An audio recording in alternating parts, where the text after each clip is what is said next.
Get what? Oh, the brush for 11. I mean, yeah, it could be. Brushes. Yeah, I've only ever gotten like 3 things that came with a brush. And then one of those brushes got used immediately, and apparently I was supposed to use it after you use the solution, not before. And if you use it before, you ruin the brush forever, eternally. So yeah, I learned my lesson there. But you already seen that brush. Oh yeah. Yeah. Because I asked you, why did you do it dry? You're supposed to use it with the chemical reaction so it keeps your brush longer. Yeah. It's crazy in these streets. It's crazy in these streets, yeah. This nigga has no brush to clean his shit with. I got a new brush now. That little ass brush ain't gonna do shit but clean a grinder. Hey, I got something to clean something. You got to look at the positive. You can't have that. You gotta look at the positives. Deposable? The positives. Depository? The positives.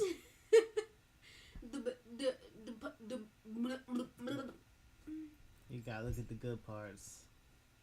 The good parts. Yeah. I should use the good parts.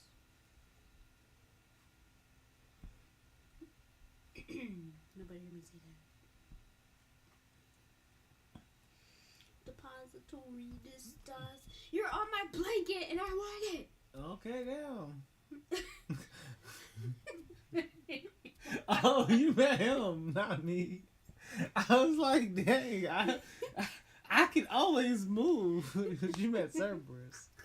I was like, yeah, you put some bass in your voice for that one. You about to go take a nap. You sound mad. You sound like it's nap time. No, Teddy, sorry. No, I thought you were talking about me. I was like, okay, damn. I was like, I'll get up in a second. Goddamn, hold up.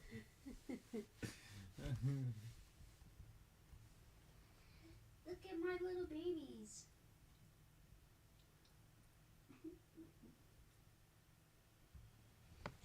My little babies. Yeah. Did I say booba? Fucking Pugsley took out Barney's eyes. It's called booba. What are you talking about? You ever see that show? It's like Teletubbies, but it's creepier. Mm-mm. I think, and the creatures are called boobas.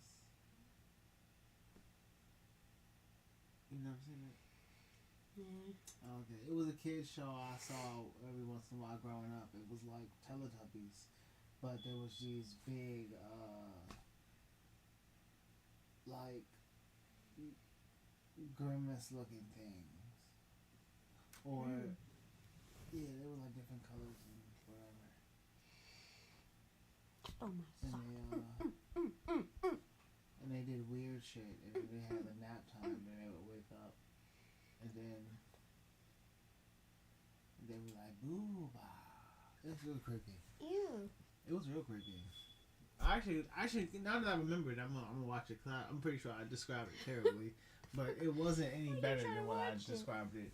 Cause it was I was trying to find it one day to see if anybody else had ever seen it before. Cause I've seen like 8 different episodes, and I've never seen anybody ever talk about this show.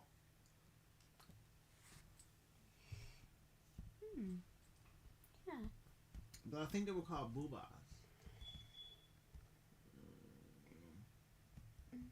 I have to show you guys my toys. Not like that. Not those toys. My plushie toys. Yeah, plushie toys. To clarify, I don't have any. Eats itself alive? No. Wow, it sucks to be a butterfly? Wow. What? How do you eat yourself alive if you're... What the fuck is happening to that lady? It looked like she got caught by Venom. Venom about to yoink her ass to the shadow realm. Tongue shredded on TV. Ew. What the fuck is that? I don't know any reason for you to put your tongue in a shredder like that. That might be Other fake. than, I mean, I can see it being like, I'm assuming it was a magic trick or something. Or it was one of those things where they do the pain challenges and they didn't realize that how painful it was actually going to be to put your mouth in a grinder. Type it in the boobas. Oh,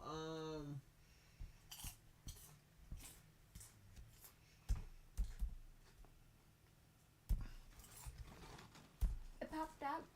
It said Booba television show.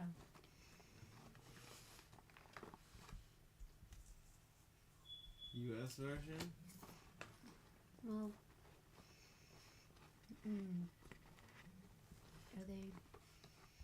Yeah, this. Have you never seen this? No? They don't get it. Well, this is just a thing. Hey, so I don't know if anyone else has ever seen this, but let me know if anybody remembers this. Look at this shit. It used to come on and like Monster Math presents multiplication. Okay, class, let's begin. What is? No, this is it was a kid show. That's why it's a kids commercials.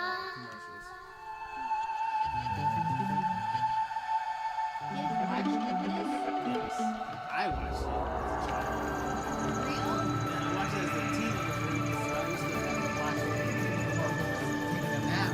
They would force me to take a nap, and this would come on at 12. And they would have it on. I guess it was to bore you to go to sleep. I mean, I was like 12. I wasn't like a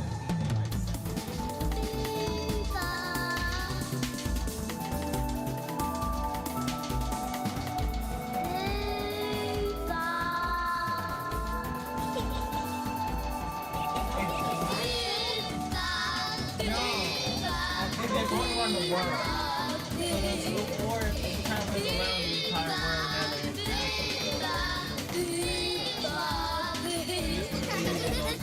I think it's supposed to be showing bringing the world together, bringing the world with some children happiness, something like that.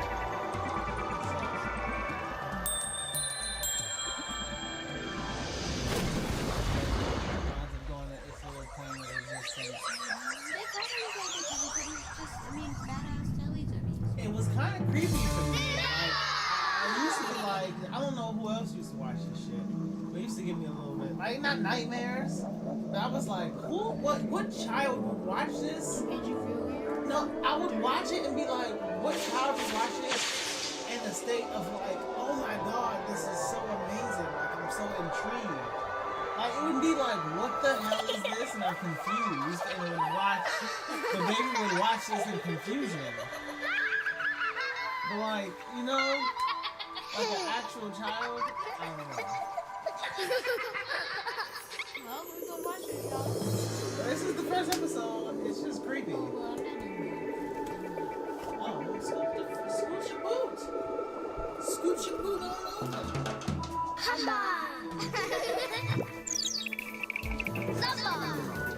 These are their names.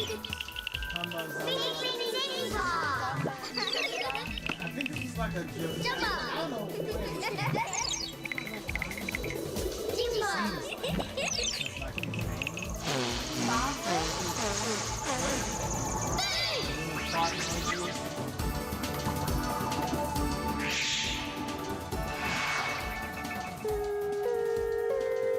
I told you it's weird.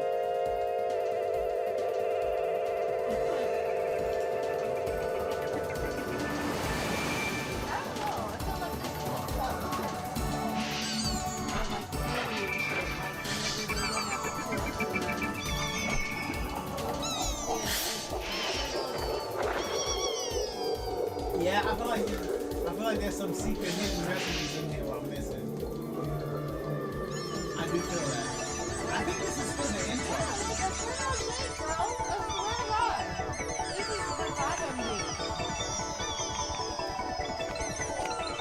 I'm not remembering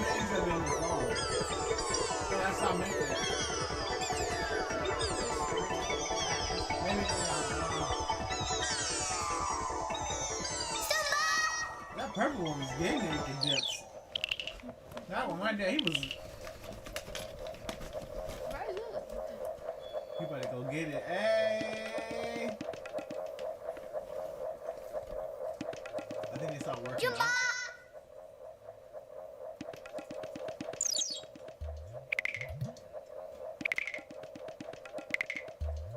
It's time for them to do their little dance.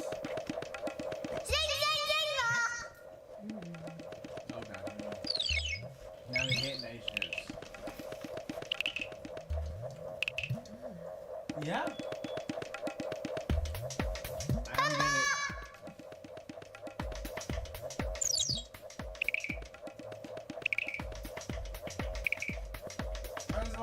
I just want to know why it looks like a fusion of a ball sack and a penis.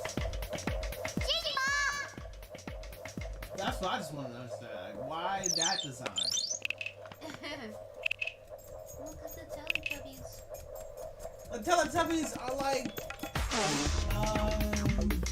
things with televisions in their stomach. They're like creatures like this. It just looks like giant ball sacks.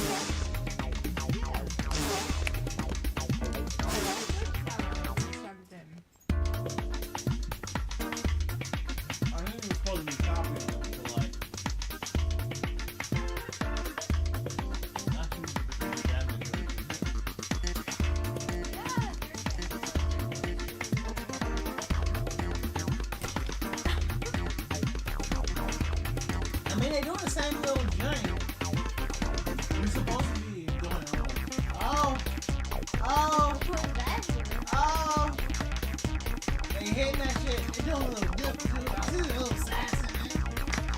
That little yellow one, you see them? You put a little stain on it.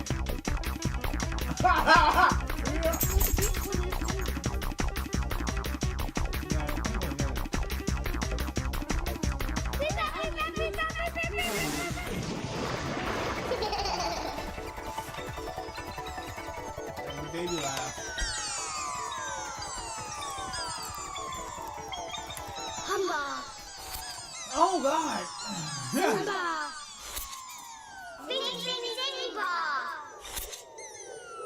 Jumba. They're hitting traction mode. Jinga.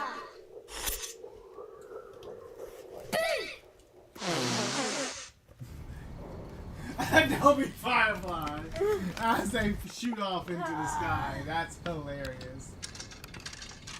I swear YouTube's been doing that a lot lately. I think that's enough of that. Well, It's creepy, but damn. yeah.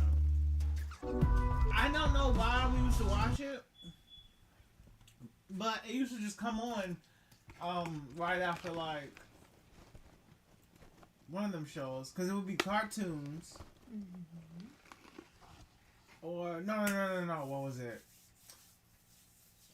It depends on the day. I'm trying to remember. It depends on what day it was, but because it depends on who wanted to watch the TV and stuff. Sometimes there'll be like soap operas playing, and we gotta watch like that shit. And then there's that one episode where the lady had kidnapped her son or her daughter or her cousin or her lover or something and threw him in the basement. And she had a monkey on her shoulders. Like, she had a monkey with her. And I was like, why are you kidnapping family members, locking them in the basements with a pet monkey? What is going on? Like, what is this, season 12? Like, what am I missing? Oh. Because it was like, and then the next episode, somebody else was pretending to be dead and came back to life, and they came back to life, and then was like, yeah, I didn't die, but we just tricked you. And then one of the people who pretended, I was like, man. And then I realized telenovelas exist. That was crazy. I'm like, that's what this is. I see. Soap operas are just like American telenovelas. So the plots just be insane. Motherfuckers be dying 2 times. Like, it was this one dude who, like, every other season faked his death. And then, like, it got to a point where this man was never there so much that people in the show would acknowledge it. They're like, bro, he's faked his death like 4 times. Like, what are we doing? It's like, why is this even a plot line? Like, why is there a plot line with a nigga that keeps faking his death? I like, and then he literally be coming trying to murder people, like taking them out the show, and I'm like, bro, like, why y'all treating this man like he not a murderer? Like, oh, that's just Tommy. Sometimes he hides in the bushes, but don't let him see you, cause he sometimes has a gun and he will shoot you. It's like, okay, but what do we do about him? I was like, just don't go outside. It's okay. Like, just don't go outside. Yeah, just call the cops. They'll come arrest him. It's okay. It's like, no, he is actively hunting you. Like, you need to have more urgency. It's like, and then you just hear the music in the background as it cuts to commercial. After he shot somebody. Man, there's the monkeys in there. There's a monkey coming out of that. Like, why the monkey pushing people down the steps? What is going on in this show? The monkey was helping facilitate the murders. It was crazy. Like, I be just catching glimpses of the craziest shit. I'm like, I bet you this show started off with somebody just cheating on somebody else. The first plot line was like somebody had cold feet about the marriage. Now we're in season 12 where somebody onto an alien. Abducting people. Guys, Tyler the Creator. Oh.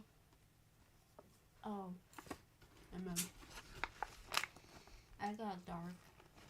I've heard, yeah.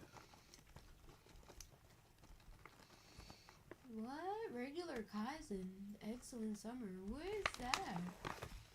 I don't know. This regular show? As in an anime they made? Oh, yeah, this. Caterpillars! Hi, I'm Prenuvo, a revolutionary proactive health MRI scan. And I'm a frustrated patient whose abdominal pain has not been taken seriously. Not to worry, I scan for hundreds of conditions. At birth, a caterpillar gets one simple assignment. No meat under any circumstances. Just gorge on leaves, sit on a branch, and wait for the process that turns you into a butterfly to kick off. Mission accomplished. Get reborn as a caterpillar and repeat the loop forever. No meat. And why would a caterpillar even need meat if leaves are everywhere? Food's basically all around. You can just land on a plant and start eating immediately.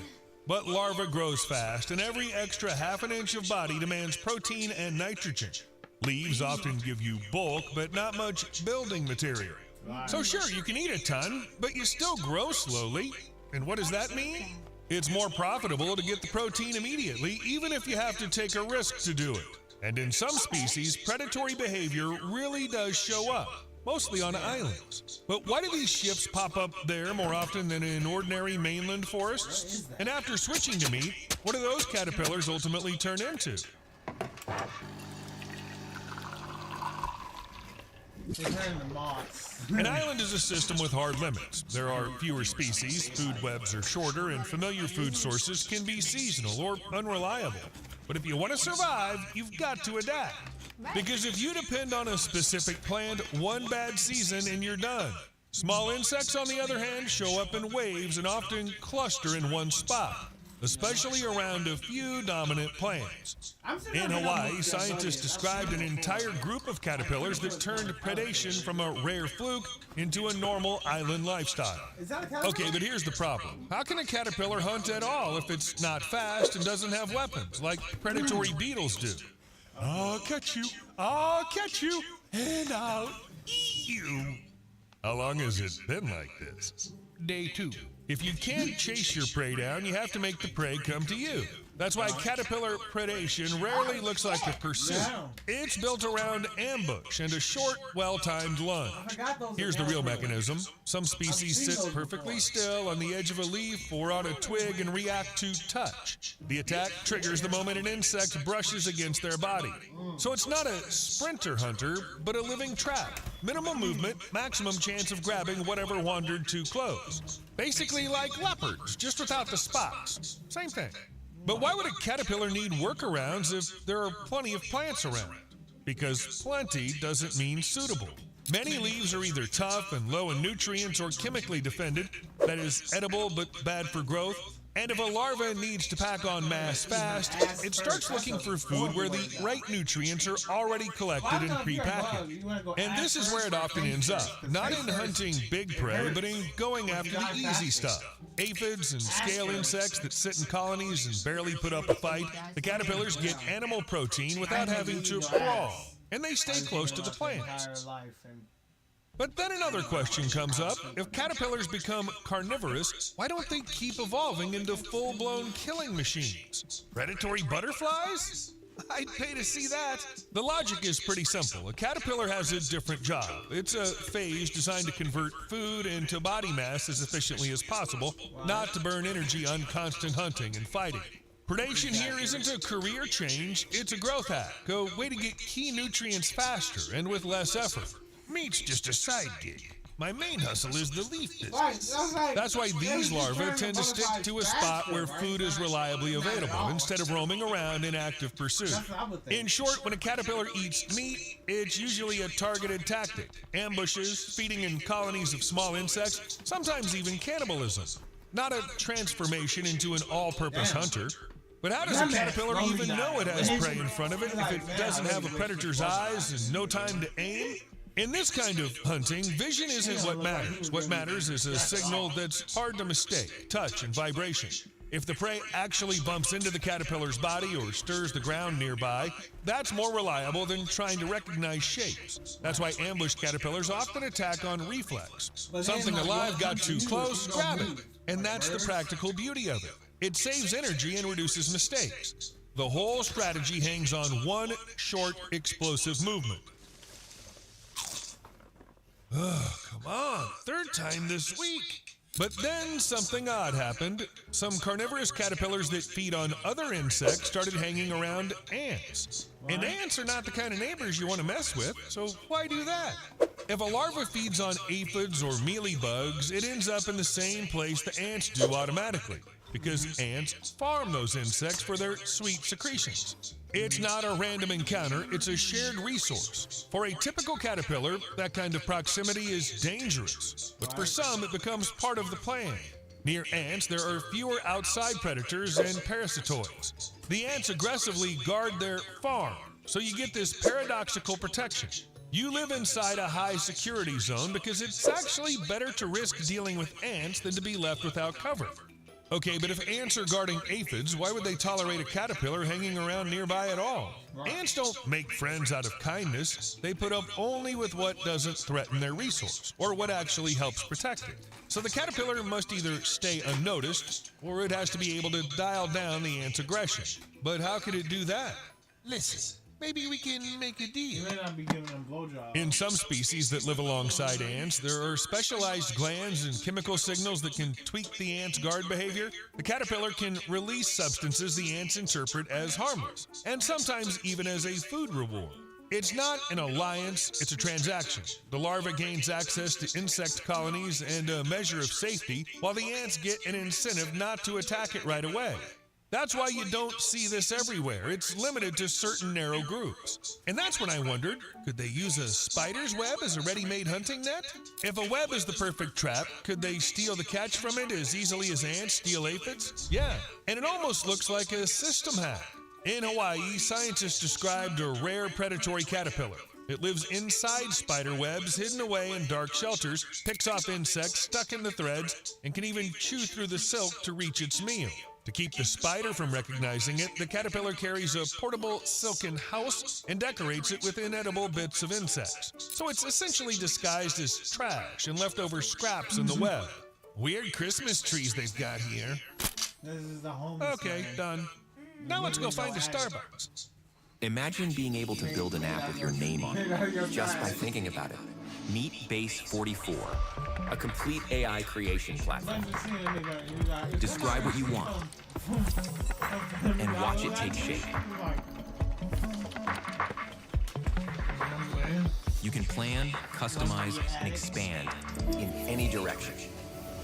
From tools built for one, to platforms ready for many.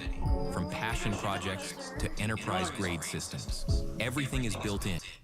Which raises an obvious question. Are there any caterpillars for which animal prey has become the main diet? The answer is yes. In North America, there's a well-known butterfly called Phanaseca tarquinius. Its larvae don't feed on leaves at all, but on colonies of aphids and related insects coated in wax. This isn't a supplement to the usual diet, it's a way of life. And here's why that matters for the bigger picture. Once a larva becomes a specialized predator, it no longer depends directly on a plant, but on whether living prey happens to be nearby.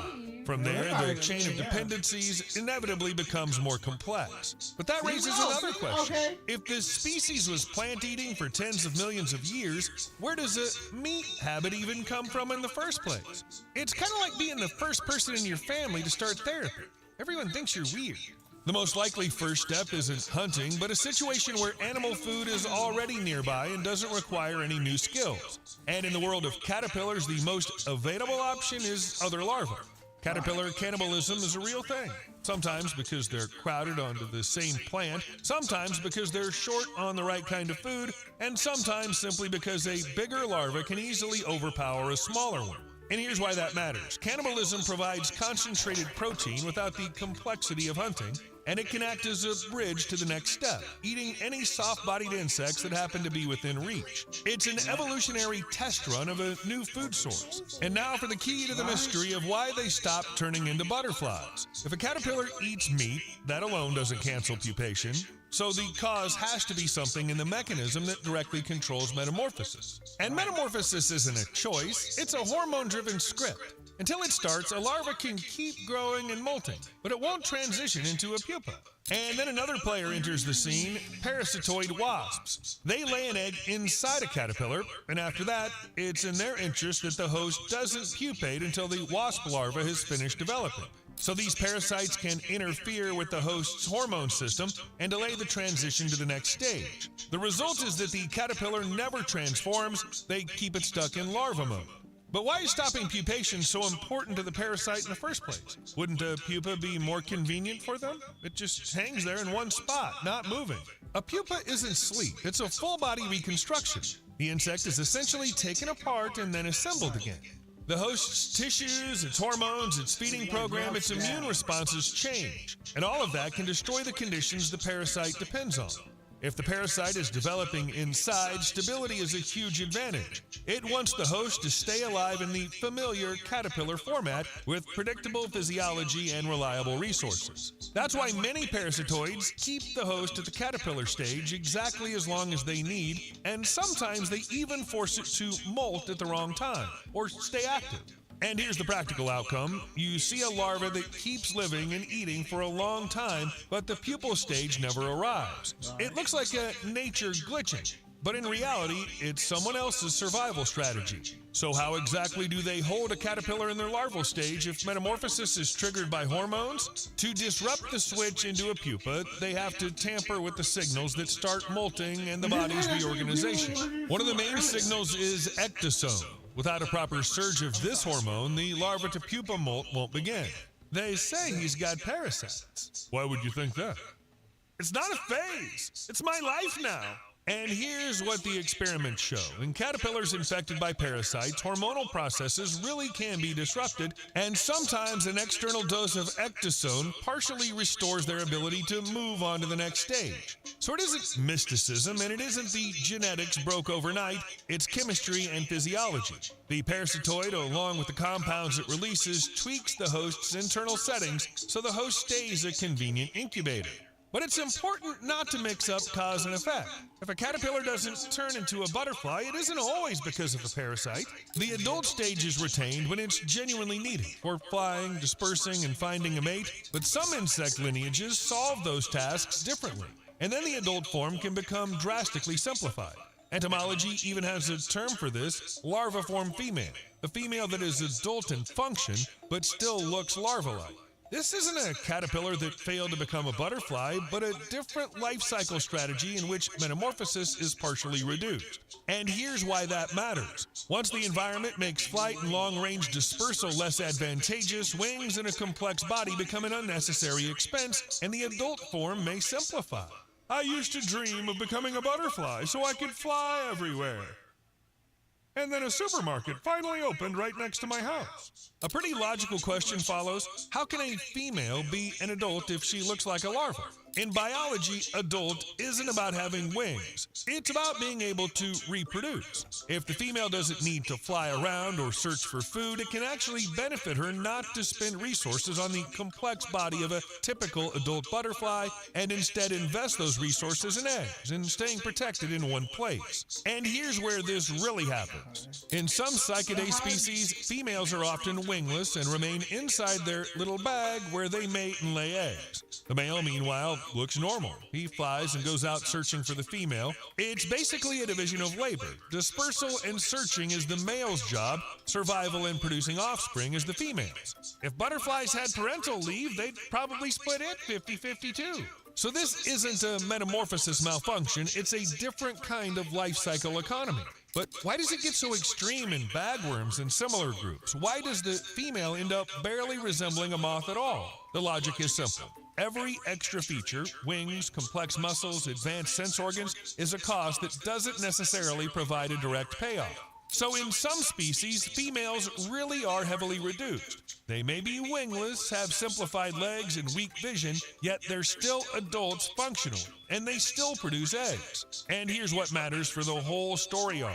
When the adult stage is reduced, the larval stage becomes the true center of the species' life, because that's where growth, feeding, and resource storage happen. Then any change in what the larva eats, including a switch to animal prey, stops being a weird footnote and becomes a central survival strategy. Then here's the next obvious question. Why does this getting stuck in an outwardly larva-like form happen more often in females than in males? Because the sexes usually have different jobs. A male almost always has to find a female, which means moving around, navigating, and competing. So wings and a normal adult form remain essential. For a female, the better strategy is often to survive, stay hidden, and channel as many resources as possible into eggs, especially if the breeding site is already found or basically guaranteed. And here's the consequence. If females barely disperse, populations become more tightly tied to local conditions, and local conditions are exactly what can push larvae toward unusual diets. For example, toward animal food when plant food is low quality or heavily defended. Then we still need to figure out how these two evolutionary threads tie together. Why does a caterpillar start eating meat, and why can the adult stage almost disappear? If most of a species' life happens in the larval stage, then the larva is the part that has to become as efficient as possible. It needs to stockpile building material for future reproduction fast, and animal food provides that material in a compact form. In systems like this, the adult stage more and more often turns into a short procedure, find a mate and produce offspring without a long lifespan and without feeding. And here's where that leads. Once adulthood becomes short, any advantage in the larva's diet starts deciding the fate of the entire species, then meat isn't an exotic oddity. It's a way to save time and resources. But if it's so beneficial, why don't all caterpillars become predators and compress the adult stage? Because the adult butterfly has functions that the larva can't replace. The adult stage enables dispersal to new host plants, escape from local disasters, and mate finding across different patches of forest. Happy drowning, losers! Hey, how'd you do that? If you remove flight and long-distance movement, you save resources, but you lose flexibility. The population becomes tied to a single place and suffers more from droughts, fires, the loss of one plant species, or the collapse of a single aphid colony. That's the trade-off. Specialization only pays off where the environment is stable and the feeding spot is reliable. Everywhere else, being a generalist still wins. So what stops a larva from being predatory while still pupating normally? Take 5, the stay in your car 10-minute oil change. Now get $25 towards your oil change at our new location. At this point, you're probably not avoiding therapy because of stigma. And it's kind of making me uninterested. I learned a lot. That was good. I learned a lot. But, like, man, like, talk about something that was interesting. I'll be as Escanor? Oh, right, because you can do Cruel Sun. You can do that one. I've used that one. It's pretty fun. Because you go like... Yeah, and then you throw a giant ass sun at someone, and then it blows up in their face, and you're like, yes, and then I turn, and I turn, and then I turned to a moon and I blessed the moon at him. And then I played it. Yeah, I have. It's great. That's my moon. That was my ball cast build. Just throwing balls at niggas. Fuck it, we ball. Yeah.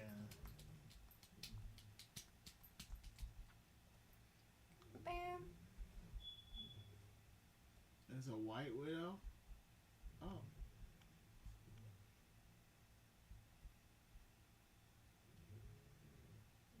Interesting. I will probably watch that. There was something I wanted to watch exactly. I turned this on specifically to watch something, and I'm not seeing it right now. Oh, here it is. This Xenoverse 3. So that thing earlier, what I saw, it was supposed to be Xenoverse 3.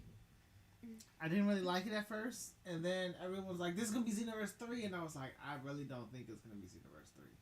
And then everyone's like, "Actually, it's gonna be Xenoverse 3." Now it looks like it actually is going to be Xenoverse 3. But in between that, I did look at it and I was like, it does have a lot of like elements of like stuff we don't normally see unless it's like space, time related, which is like Xenoverse 3 type stuff. So I did get kind of disappointed because I was like, I just didn't like his design and they didn't show his shit. And then I'm like, hopefully this is going to be better than what I'm assuming it's gonna be, because I am a big Xenoverse fan. Like, I really like Xenoverse, and I want to use my my freezer race to fuck everybody up, so I can't wait. So let's see what this is about. This is apparently Xenoverse 3. Yo, bro's hair's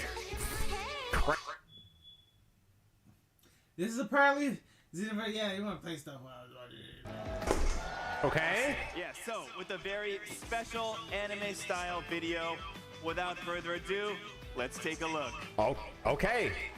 All right, here we go. This is the trailer. Age 1000. Or Age 1000, whatever they're calling it. Okay.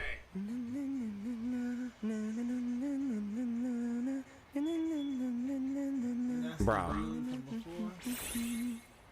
Oh, he got the Yamcha figure. Yeah? Yeah. Oh, yeah? Xenoverse 3 song music right there.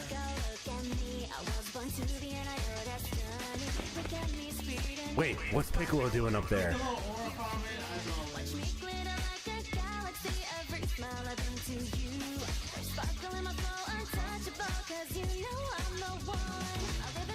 Capsule Core Tower. Yo, bro's hair's... Mom talk has been blowing up. It's not very fun. Lord have mercy. It'd be easy if I was single. You want a divorce? We are all trying to save her, and it's making her do worse things. Taylor!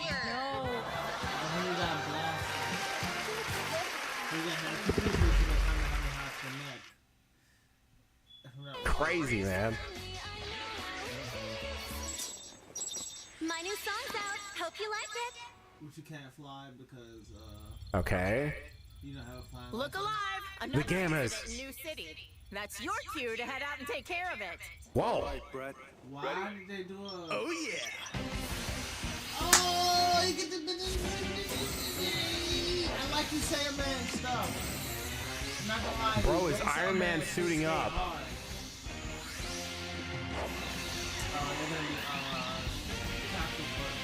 Okay. But does the hair move? Nice. So now he's in his super form. Akira Toriyama presents. Don't he ever. I'm never... Bro, is this the intro animation to the game? Is that what this is? Is that what we're watching right now? Every time you boot it up, this is what you're gonna see? New game project, Age 1000. They're really calling it Age 1000. Stop edging me! Yo! Yo! Okay. I like that. Hey, partner. It's I John don't Dragon like that Ball! Careful, though. I might just steal the spotlight myself. comes the hero. Okay. You got you know we all just want to see it. We all just want to see it. Dragon Ball Xenoverse 3. There it is. Oh man. I'm hyped for it. Yo, I better be able to bro. transform more than once. Yo, bro is getting pretty excited. Wait, we're not done yet. Hang on. Can we get an actual canonical name for the Freezer race, please? I'm tired of calling them Freezer Planet. That shit is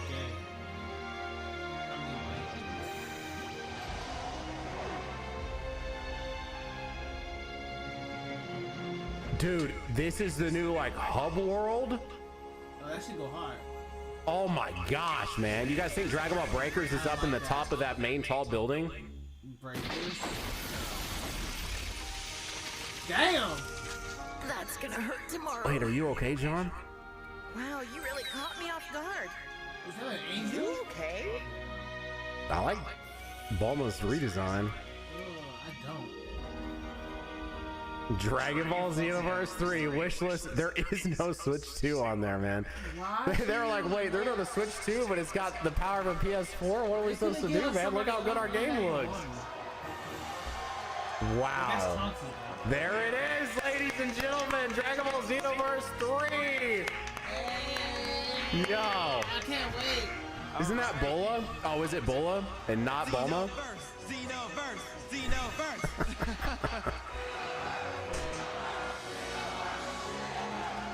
Wow. All right. Well, I can clearly see you guys are all incredibly excited. Yeah, that's hype. I don't want to see the rest of that just simply because I'd rather be surprised. And I'm gonna expect the game to be good, so I'm not gonna watch none of that. So, oh, they got the kiss. They got the kiss on the screen. Why would you do this to my eyes? Why would you do this to my visual cortexes? The cortexes, they hurt. It burns. Crimson Desert. Oh, that's that new game that I haven't played that I should have probably started playing, but I never played. So I wonder if it's good. Every fifth turtle ever. There's a fifth turtle? Air Umbrella? Oh, yeah, no, that shit sucks. The Air Umbrella. Even human meat. Meat honey shouldn't exist. Oh yeah, bees eating meat and making honey out of meat. Yeah, that's the thing. What are we doing? Broken. Why custom moves were banned?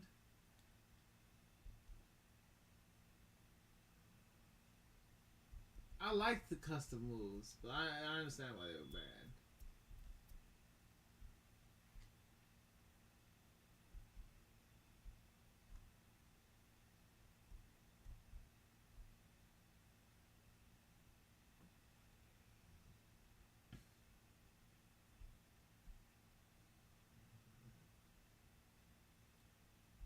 Ooh, Subby Striker shit. I care. Let's see what this is about. Still staying up late gaming solo? With Hacko AI, get the ultimate companion for your playtime. I noticed that the enemy jungle Ramus.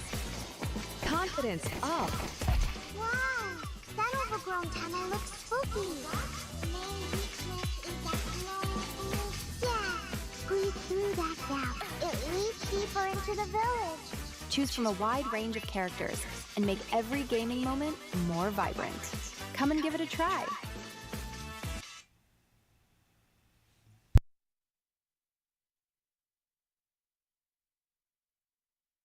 This is your brain when you're struggling to focus. And this is your brain when you're in the zone. But getting in the zone and staying there, that feels more like luck than something you can control. So that's why we made Brain FM. It's like a do not disturb setting for your mind. So, in today's video, I'll be taking a look at the buff string light formation received in the Kimimaro update. They actually made it so it locks almost everything in your build when you get hit by it, including your jutsu, substitutions, and even secret techniques. I'm gonna jump with this ult in some matches and see if it's actually good or not. So without further ado, don't y'all forget to subscribe to the channel for more Shinobi Striker content, and let's get straight into it.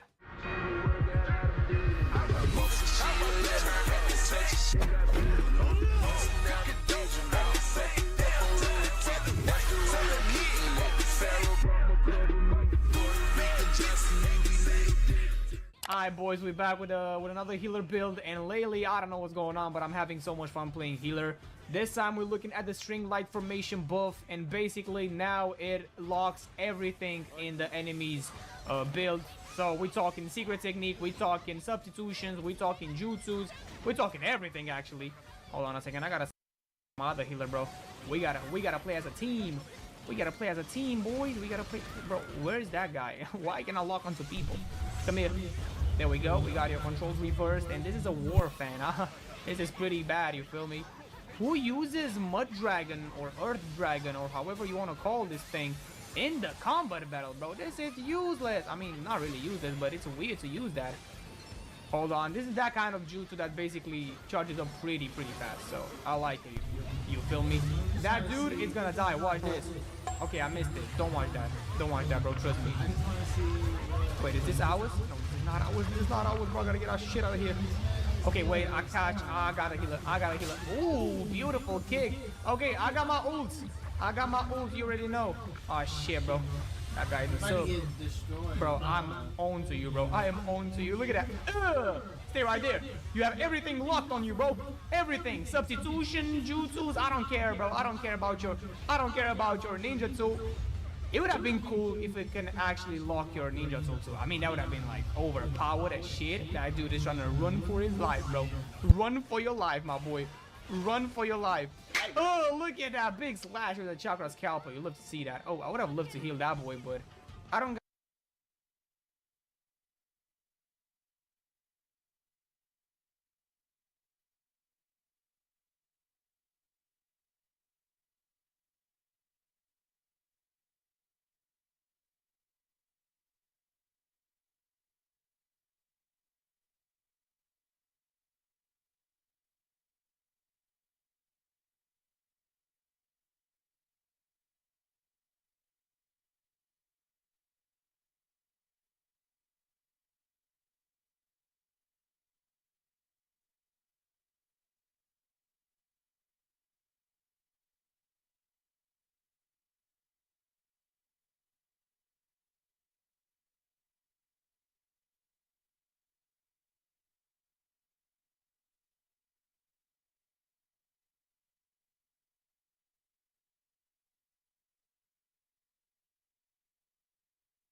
Imagine being able to build anything just by thinking about it.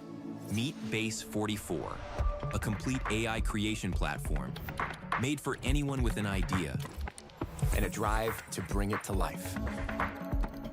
Describe what you want and watch it take shape. You can plan, customize, and expand in any direction. Mighty Keith is hilarious. Mighty Keith. Boy, I cannot wait for Grand Theft Auto 6. Hell yeah, brother, I'm getting it day one. Hey, you get your PS5 yet? PS5? Brother, I have a gaming PC. Okay. Acer Predator, if I need to be gaming while I'm not home. Okay. And if I tune settings enough, I could probably even play it on the Steam Deck. PS5. Now, you're probably wondering why there's Fire Emblem on the Steam Deck. Very legally. You do know the game is only launching on console when it comes out, right? We don't know when it's coming to PC. What? Yeah, bro, they have not confirmed when it's coming to PC. Could be a year, could be 2. They wouldn't do that. I mean, GTA 5 came out 13 years ago. The streets are hungry. Well, they're gonna be starving a little bit longer unless they got a PS5 or Xbox. I can't miss GTA 6, bro. I can't miss it. I waited long enough. Let me go and get this PS5. Time out. You getting a console right now in today's economy? What are you talking about, bro? They just went up. Their price just went up. But your card has been declined. You can't make this purchase. What you mean? I got $5,000 on that card. Well, it costs $5,001. Now call us back when you're less broke. They hung up. Yeah, I tried to tell you, bro. The game consoles nowadays are very expensive. Hello? Yeah, there must be some mistake, okay? I'm just trying to get a PS5 and... Oh, there's no mistake, Brokey. You don't have the funds to make this purchase. The PS5's only $500. Only $500? No, it's not. No, it's not. It's a lie to your broke ass. Hold on. Just hold on. Hey, Josh. Tell him. Hey, Josh. Yo. Hey, come listen to this, man. Come here. Sir, could you say what you just said just one more time? I said the PS5 is $500.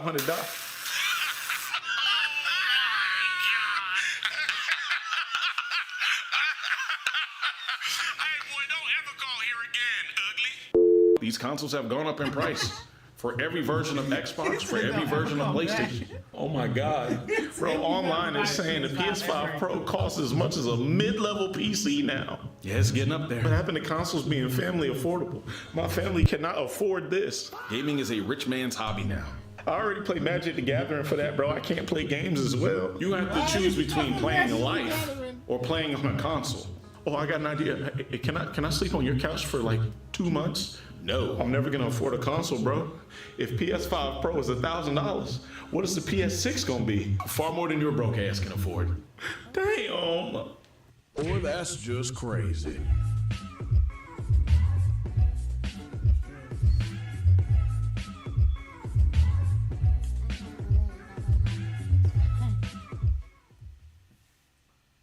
FlexJobs is the #1 job site to find remote work from home and flexible schedule job opportunities since 2007. So, how does FlexJobs work? Well, FlexJobs is a subscription service. Makes me feel weird. So when And today, reacting to the Marlon situation is bad. Bruh, I saw this clip, man, of Marlon getting harassed. That's how we gonna say it. In some store, we gonna talk more about what what we potentially would say we would do if we were in that situation. But that was bogus. That was lame. Let's get into it though. Let's do it. Holds like this. So he sits there and he holds like this. When I'm touching his hand, he kind of pulled out a little bit like this. I was like, and what, bro? Like, of course I'm not gonna do that because, bro, I'm done for it. Chill out, bro. Chill out. Don't tell me it's better, brother. I can understand it. Going outside into bad neighborhoods with chains on and saying, yeah, I got no security, I'm in this hood. Yeah, bro, God forbid somebody wants to go get brunch with a vibe and you got in your face putting the camera in you in her face. Like, what the? It just seems like nowadays, to be a streamer, you have to deal with the most annoying fan base online. Whether that is with people consistently ask you to change who you actually are so they can fit an ideal version, people over here trying to manipulate what you actually say, or even instances like this where they might pretend to be fans to pull up on you and either force you into a collab or just annoy you when you are trying to force me into a collab. Live your daily life. And this happens way too often nowadays. I want to break down this Mueller situation where it just shows how these fans can get out of control. But you know, in order to do that, we have to start from the very beginning with who even are these people and how do we get here in the first place. London has become that's just what it is. I'm not saying it because I'm from outside. The people who live here literally texted me and it was like, bro,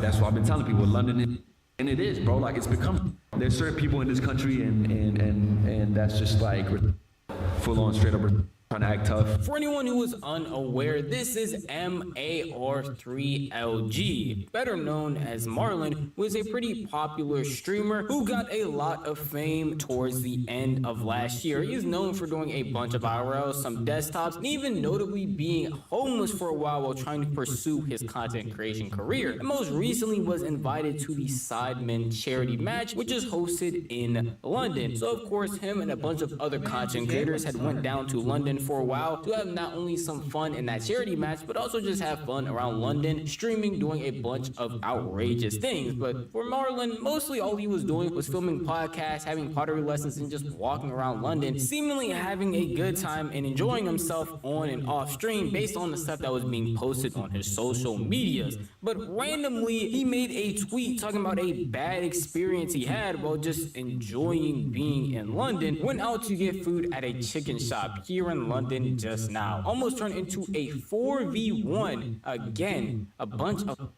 weirdos here. One of the worst You're one set. That's about to be me and like another minute or two. I'm sorry, guys. I'm sorry. So he sits there and he... Please forgive me. I know. Somebody said, all right, you're 4 times this week. I know, guys. That's unacceptable. He won again a bunch with someone. Weird place. Now this was tweeted out with no context and just this tweet as a reference to the entire situation that happened. So it just left a lot of things up to speculation as to how this all went down in the first place. And this tweet got a lot of traction, now sitting around 15 million views currently on Twitter, and left a lot of people wondering what this interaction was in the first place that would have Marlon tweet this out randomly. And so the person that had this interaction with Marlon decided to post a video and basically expose himself. Yeah,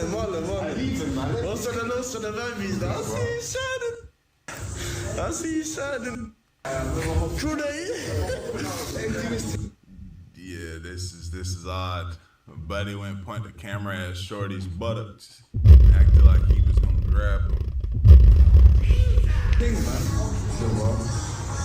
Crazy though, like. Again, I know there's a lot of dudes there, but instinctually, I feel like instinctually, just even with me seeing this camera in my face right here, that would have been like that's probably when it would have went up right then. Because instinctually, somebody putting a camera in your face, you gonna knock that mother. He really kept that shit cool, like, watch out, man, y'all boys chill. Instinctually, a nigga, what the fuck you got going? And then maybe a nigga would have felt some regret afterwards, like, oh shit, they deep as hell. They might start slinging them blades on the nigga. You feel me? But from the jump, you're bringing his phone in it, bro. I know, nigga, she playing, like holding the nigga arm down. Something would have made me feel like, nigga, no, ain't no way. Y'all must be joking. Yo, chill out, bro. Chill out. Oh nah, I'm sorry. Nah, I'm sorry. I'm sorry. Cause this is the thing, like. This is the thing. I'm sitting down and you doing this, I gotta at least stand up if I'm finna get my ass. If I'm about to get my ass whooped 4v1, I can't still just be sitting down. But you got the phone. Like, just envision this. Imagine somebody in your face like these. Oh, let me not say your mom. In your face like these, right? And then he's like, man, you like, chill out, bro. Chill out. Nah, I need to at least, like, I need to stand up to establish, like, man, watch out. Some dominance. Watch out, bro. Come on, let's go, because they playing. I need to establish some type of position just in case I got to start getting frisky. You know what I'm saying? What are you doing? Don't tell me chill, bro. Oh, yeah, nah. Once you say something, don't tell me There's no way. Chill. There's no way. Tell you to There's no way this can happen. There's no way this can happen. I don't care. I'm about to be checking. There's no way. Consciousness in a second. I just can't. I like just instinctually. I just couldn't have. I couldn't have said it instinctually. Don't tell me chill, bro. Nah. This nigga doing all this bullshit. He a bitch, bro. He is a hoe, bro. This is lame shit. Right. That is crazy. Hello again, real quick. You know I've shown you apps like this before, and y'all literally ran them up to where all the good games were gone. A lot of y'all sent me DMs of y'all making some bread, maybe for some food. Some of y'all actually making some real bread, I'm not gonna lie. So to help y'all out, I found a new one. It's called Tester Up, and it pays you to test mobile games. Basically the same idea. You play games on your phone, you get paid. But this one has new games that you haven't seen on the other ones yet. If you decide to try it, make sure you use my link in the description or scan the QR code on the screen to make sure you're on the exact one that I'm using. Just doing a little trial run myself, I was able to see it's pretty easy to stack some money playing casual. Decide to try it, make sure you show me your earnings, bro. Love seeing y'all run it up, and it convinces the doubters a little bit. I'm not gonna lie. Hit the link in my description or scan the QR code to try it out, bro. Let's get back to it. Just on some lame shit. Now, for YouTube's sake, what I'm about to say is obviously just a joke. I am not bullying anybody, but the guy filming this right now is a complete... It's a complete ESPN. Loser. Yeah, it's a joke. Yeah, you gotta say that now, bro. There's no way you came up to Marlon while he is with someone else just trying to get food to put a camera in his face and point at him, and then you're gonna call him the nerd. And not only is this dude a loser, but he is also a creep. I probably blurred it for the video, but he put the camera up to this girl's and started pretend grabbing it as if he was grabbing it through the camera. Now, I shouldn't have to tell you why this dude is a complete lame and why that's very unnecessary. And the fact that he was posting this to try and flex on Marlon and call him a nerd when he did nothing but make himself look like a clown to the rest of the internet is outlandish to me, because I don't know how he thought anybody would actually be on his side. And before Marlon ended up giving his own response on stream, a bunch of other streamers were reacting to the situation and basically having the exact same opinion that this guy is just a clout chaser. I've heard a lot about, I ain't gonna lie, bro. Look, I ain't even trying to, this is from, I've never been to London, but from what I've heard, I always hear, and I ain't gonna lie, I be hearing bad experiences about niggas that go to London gang. Every time I'm gonna, Jesus Christ, this nigga's mic. Like, I've heard so many bad experiences when niggas go out to the London gang, just niggas try to act out and be hooligans and shit. The fuck is y'all doing, gang? Is it one of them things, cause like, niggas can't tote. They gotta like overemphasize, like little nigga syndrome, little man syndrome. They gotta big up, so like niggas don't make them feel like they pussy or some shit to show niggas that they not pussy or whatnot. I think it's just like the connotation of like a London nigga. What it used to be. I don't even say that now. You know what I'm saying? Shout out my London niggas. It used to be like, oh nigga, they London with the accent, da da da. Like they didn't think he keep it gangsta like that. So maybe they feel as if they got certain weird niggas like this feel like they got something to prove. I don't know, but maybe that has something to do with it. Maybe they feel like they gotta up the score to make it look like they're gangsters. So they got an OD? Yo, gang, you're not funny. You're not cool, gang. You're just annoying. This is not funny, gang. Fanned out, cuz. Fanned out. Gang, you just a little fanned out. You try to get the clip, you fanned out, gang. Yeah, we gotta pause the video a lot more. They're gonna try to hit us with a copyright strike, I think. If they already ain't already stopping us from being out there. I gotta put the thing on.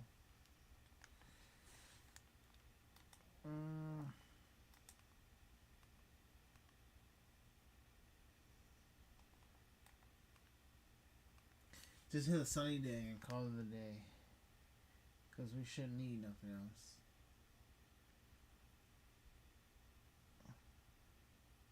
Oh, the flame charge is gonna hurt me more. Yeah, that's crazy.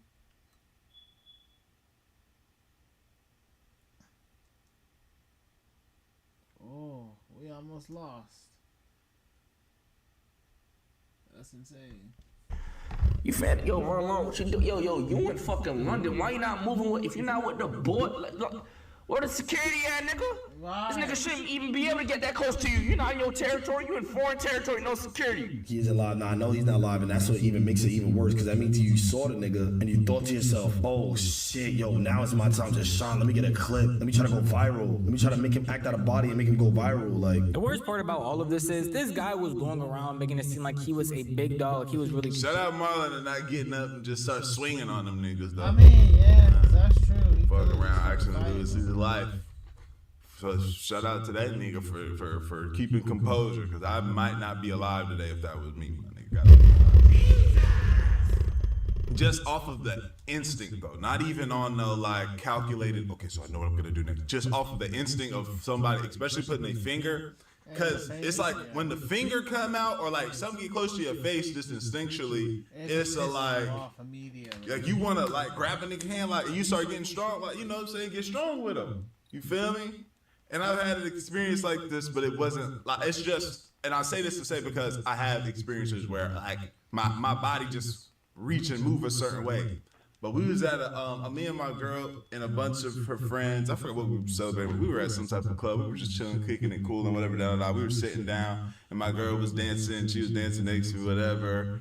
And a dude was like walking by and was like going like this, like he was dancing and whatever. And you see my girl, I don't know if he just didn't see me, I don't know what he thought, but he started going like this to act like he was finna like tap her aunt, and I grabbed the nigga arm so fast, and I don't even, it's crazy because I didn't even think, like, it just boom, just grabbed this nigga arm, squeezing it. Turns out the nigga was a homosexual, but still, like, you know, I don't know that nigga, and nigga, I don't care if you're homosexual. You feel me? But the nigga was going out, and I instinctually just grabbed this nigga shit so fast, and just other instances of just niggas like doing something and getting into a place where I just act out of body. So shout out that nigga Marlon being one of them people that's just like, oh man, just chill, man. Watch out, bro, just chill, man. The phone could be right here in the nigga's shit. Shout out to that nigga, bro. Cause I might not be doing no reaction to this. It'd be out and gone. Pressing somebody crazy, when in fact all he is doing is pressing Marlon. Not only is Marlon not really in any controversies or any drama that would be wild enough to have somebody come up to him and do this, he was just sitting there chilling. And even during his streams when he is in London, he was praising the city, not saying anything bad or not even causing any sort of attention that would make somebody want to come up from London to show him that he's a big dog or that he's really somebody or that he's doing this and that. Like, there was no reason for him to do this in the first place, and the way that he went about actually doing it in the situation that he actually did it, again, just makes him look like a lame. And what makes it even funnier is after posting this video on Snapchat, which is crazy because we are too old to be using Snapchat, especially at his probably like 20+-year-old age, he decided to post something else trying to flex that he really did something to Marlon, apparently. Gotta adapt to the culture anywhere I go. Hashtag bro man, hashtag in it bruv. The mandem said let's do a drip. What's going on? What is he pretending that he robbed a nigga or he about to stab him? Like, what's going on? Why he doing that? So you can't even make up how brother. Come to the U.S. with that shit, man. Corny all of that sounds based off what he did. Come to Houston with this. Come to Houston. Come to Houston with some shit like that. I think I win. And that be your final land. The final camping ground. Because I'm healing twice and he's healing 0 times. Be white chalk out here, bro. All these weapons in this bed, nigga gonna pull a knife out. Yeah? They gonna bring that stick out so quick. Dreamer. He not just thinking for him, you know what I'm saying? He thinking for him and the woman he with, you feel me? Like, he gotta protect both of them, gang. Like, it's not just about Marlon, it's not just about getting embarrassed on the internet or like, oh, it's a video and niggas trying to da-da-da-da. Like, nah, he got to think for both of them, you feel me? Because his reaction is going to determine his reaction, the other nigga reaction to both of them. He not just going to do something to bro, he going to do something to her too. You think, if he just went like this to his girl, nigga, like, if that's his girl, I don't know if that's his girl or that's his girl.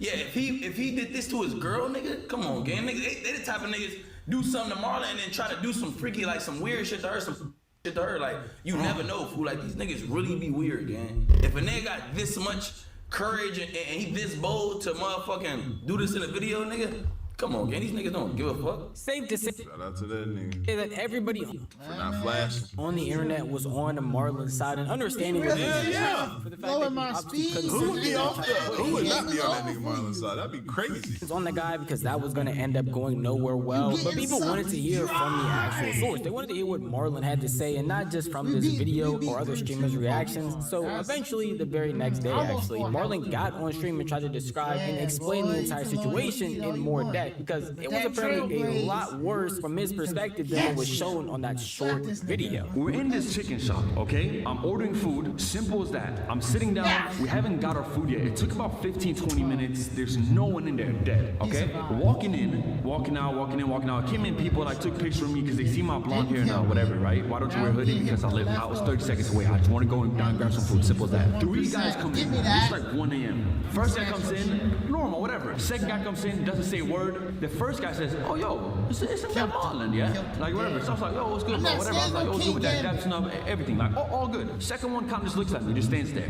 I was like, okay, bet, whatever. Like, a little weird energy, you know what I'm saying? I'm a big energy guy, so I feel it. Third guy walks in, full ski mask on, all the way up here, all the way down, full hoodie on, puffer jacket. Swear on my life, I just look at him like this, because he walks in.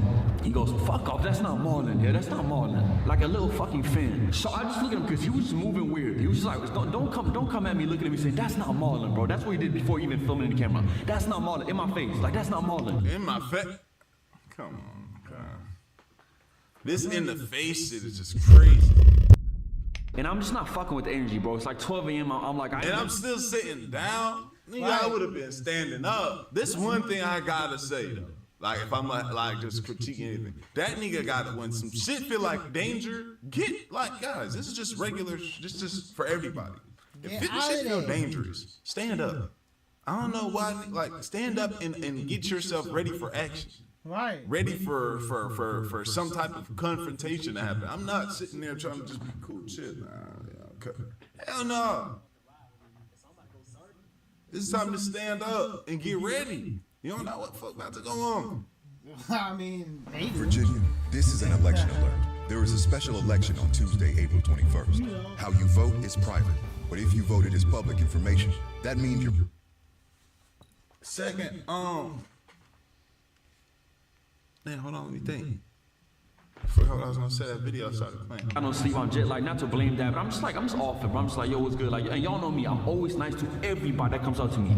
It doesn't matter if they drag me down, whatever. Like, y'all know I've never, ever been rude to anyone. Literally anyone. You can never find a clip off stream, on stream, that I've never been not nice to anyone, ever, right? The fact that before the guy that started recording, there were multiple other people that came up to Marlon being completely fine, is probably why he was actually so chill at first, even when the guy was being weird or rude in that video. He assumed he might try to get his little clip off, but never go to the extent that he actually thought. And even the people that came back before him that were giving weird energy were all acting like a bunch of fans. I don't understand how you can sit here and see somebody being completely normal, not doing anything, not interrupting with you, not even disrespecting the place that you live, and still want to come up here and make an entire scene to try and be some big man in the internet's eyes, because you're not going to be one in his eyes. So it doesn't make any sense of where they're trying to get this validation from. But what made it 10 times worse is Marlon revealed some stuff that happened that wasn't shown in that video because it was all pointed at just him and the guy actually recording. So he pulls out this camera, he goes like a selfie thing. Yo, that's Marlon, yeah? That's Marlon. I just go, you can see in the video, I go, yo, what's good, bro? Like, not really smiling, nothing like that. I just go, yo, what's good, bro? Like that, right? Whatever. And what happened was, his guy didn't really say a word. He points the camera in my face like this, and the guy's in the back. You can't see him. He has a black puffer on, not the first one, the second one. He holds a knife like this. He's holding a knife like this in his puffer jacket, like this. Show me.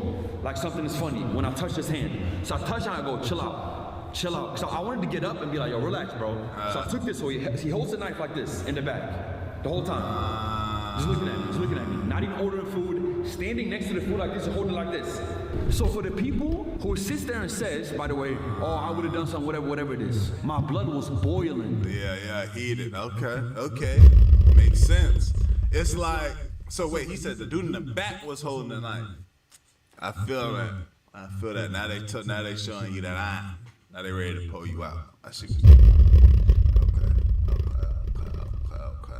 This nigga said just chill out, bro. Chill out.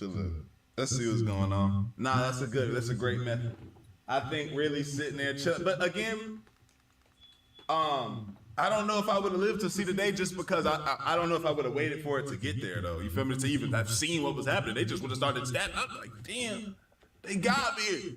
Help, run and get help. Talking to my girls and shit. I wouldn't have known. I wouldn't have been able to let the situation process. Boiling. He was up in my face. I could feel my blood boiling, bro. Like literally boiling. You don't think I want to get up there and grab him like this and fucking come on, bro? But like what? Like my shit was. It may look like I was calm. Some people was like, bro, no, you handled that well, whatever. It's no, I didn't handle it. I did. Okay. I was boiling hot. I probably did the right decision by not doing anything because I'm the bigger man at the end of the day. But of course I wanted to do something. That's just a natural reaction of someone up in your face, close and personal. It's understandable for somebody in that situation to want to get up and actually do that. I think the nigga like, you know, I don't know if he just didn't want to say that, but no, I think the nigga was scared. I would have been scared too. We got a lot of niggas out here. We got 3 people. You like, how I'm about to do this 3v1? Am I gonna live to tell the tale? You feel me? The nigga was probably scared. Like everybody, if everybody, for the most part, if you're about to get into a fight, there's some type of fear that comes into your heart. Like you get some butterflies, you get scared. So just from that, now imagine there's 3 niggas and one of them got a knife. You gonna be pretty scared. You feel me? So that's okay to admit that. You feel me? I think I've been scared. You know? Something to not only defend himself but defend his girl that he's with. But if somebody is in the background, mind you, 3 other people, not just 1 other person, not just 2 other people, it would be 4 people against 1 guy. And then you also see that one of them has a weapon. The sort of thing they do is what Marlon did. And regardless if he feels like because he was mad he didn't handle it the right way is all irrelevant because he definitely did the right thing. He was still staying calm the entire time of what he was speaking and saying to the guy, and he was just trying to sit there and defuse the situation as peacefully as possible because there's no reason you just have to get up and get whooped by 4 different people just to have some type of win for the internet. Because at the end of the day, regardless of what he did or what he didn't do, the internet was still gonna clown him, and he would have just been sitting there, probably got himself hurt for no reason because no one was going to help him. Yeah, he in an unfamiliar place where people don't know him, and everybody there probably knew what the deal was, or even if they didn't, probably wouldn't even have wanted to step in and deal with any of the stuff that probably would have went on. So it makes sense that he didn't get up and do nothing. I'm assuming he wasn't looking at his girl to help him. He wasn't going to be looking at the employees at the place he was getting food from to help him. Even if he did do something, he would have just got fake internet brownie points that amount to absolutely nothing. Of course I'm not going to do that. When you get to London, you might need, as soon as you touch down, you might need to go get you some sharp shit, man. Because, bro, 1 stab and I'm done for. Bro. No charity match, no training, no nothing. And it's not worth it, you know? And then, like, at the same time, if I done anything and he does that and they just run off, who's gonna stop him? What, the people that works in the kebab shop? That's who's gonna stop him? Of course not. So he puts the camera down and then he kind of keeps going towards me, and I stand up, right? There we go, man. Am I supposed to? So I stand up. There we and go. Then his man comes in like between and goes, "No, like it's not worth it. So the man, the guy who came up to me, he steps out. So he was a bitch the whole time. Oh my God. So he was a bitch the whole time. Oh my God. And then one friend was like, it's not worth it. And he actually apologizes. He goes like, I'm sorry about that, bro, whatever. I was like, not the one with the knife, the third one, right? I'm like, it's whatever, bro, right? It doesn't end there. So I sit in the chicken shop, I wait for my food, they get their food, and I sit there and I eat, and I honestly couldn't eat a single thing because you gotta... Bro, we still sit. Man, it's time to go. We gone, man. It's over with. We gone. Understand, I'm sitting there worried that anything's gonna happen in any second, split second. So they all go out, and guess what? They stand outside the chicken shop by their car for about probably like 20 minutes. Just waiting. The guy with the ski mask on tried to act tough and wanted to like act like he was going in again, and his man had tried to hold him back. I'm like, bro, like what the fuck are you doing, bro? Like you're a kid. You're literally a kid. Like that's embarrassing. So I do the right thing. I sit there and I just wait. I was like 20, 30 minutes later they leave, and I just didn't even eat my food. I went up to my hotel and I just sat down. I was just like, pissed. I made that tweet. I don't know. Just pissed. What, bro? Just pissed. I know that's right, bro. Because bro, listen, as a man, like any situation like this, it's sad to say, but you gonna feel like a hoe in like some regards, even though you're not. You feel me? Even though you're not. But it's just how it is. Like it's like I almost feel like you're being violated. You You know what I'm saying? As a man, like you couldn't do nothing. You feel like you couldn't do anything at a moment. And I feel for this man. You know what I'm saying? And it's tough because it was on camera too. But my nigga, you good though. But that's that. But I do understand that like feeling when you just get there and you gotta sit there and you just quiet for a little bit. I told y'all know. I told y'all about when I got robbed when I was serving, and that nigga held me at gunpoint. I was like, damn. Like afterwards, it was done. I was like. The AI Toolkit is live on Artlist. Every leading AI tool you need for video creation is now organized for you. Can you teach me? All that's missing is your story. Get all the latest image, video, and voiceover models in one clean experience so you can focus on what really matters, telling your story. Go to Artlist and start creating without limits.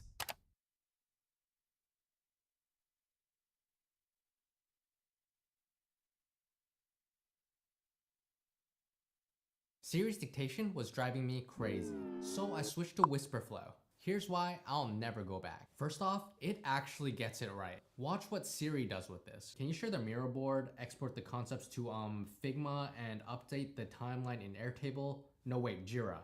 Actually, never mind, use Asana instead. Siri keeps all this mess, misspells the names, and never adds any punctuation. Whisperflow always gets it perfect. Second, smart formatting. I can say grocery list, eggs, yogurt, bread, bananas, and Flow formats it into an actual list with bullet points. Siri, just a block of text. This one changed everything for me. Custom snippets. I added a snippet so that when I say add my calendar link, it drops in my full Calendly URL. Siri can't do that. And the best part, it works everywhere. Gmail, Slack, ChatGPT, iMessage, WhatsApp, Notion, literally every app, desktop and mobile. Siri only works in Apple apps. If you're still using Siri for dictation, you're working way harder than you need to. Try Whisperflow free.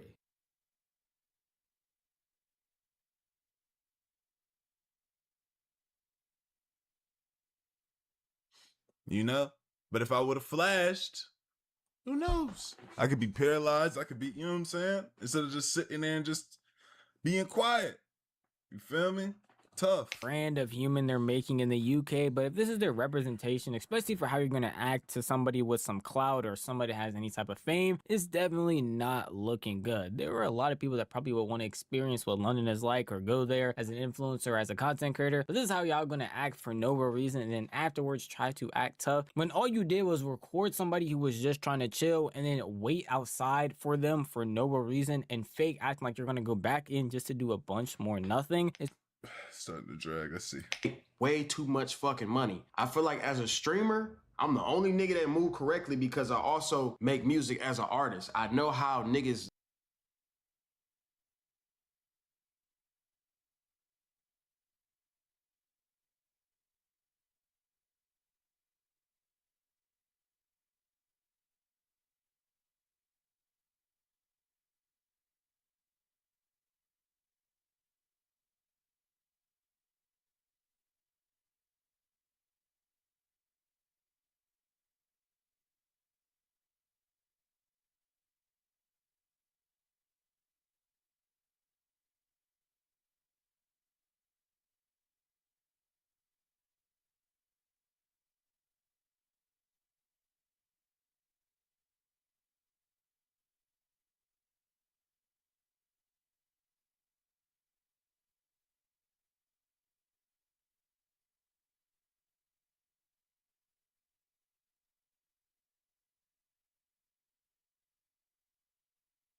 Whoa.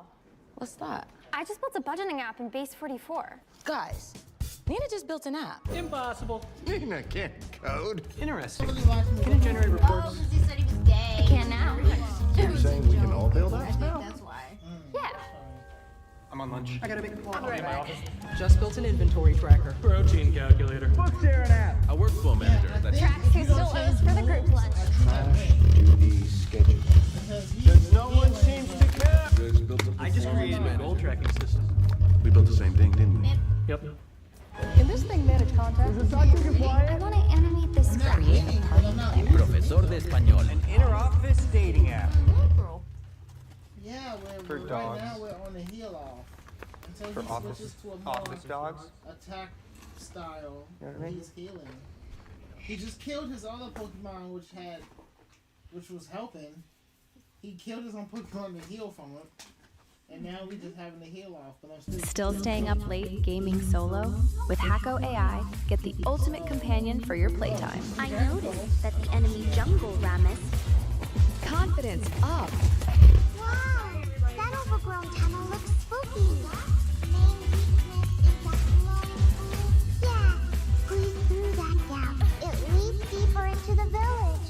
Choose from a wide range of characters and make every gaming moment more vibrant. Come and give it a try.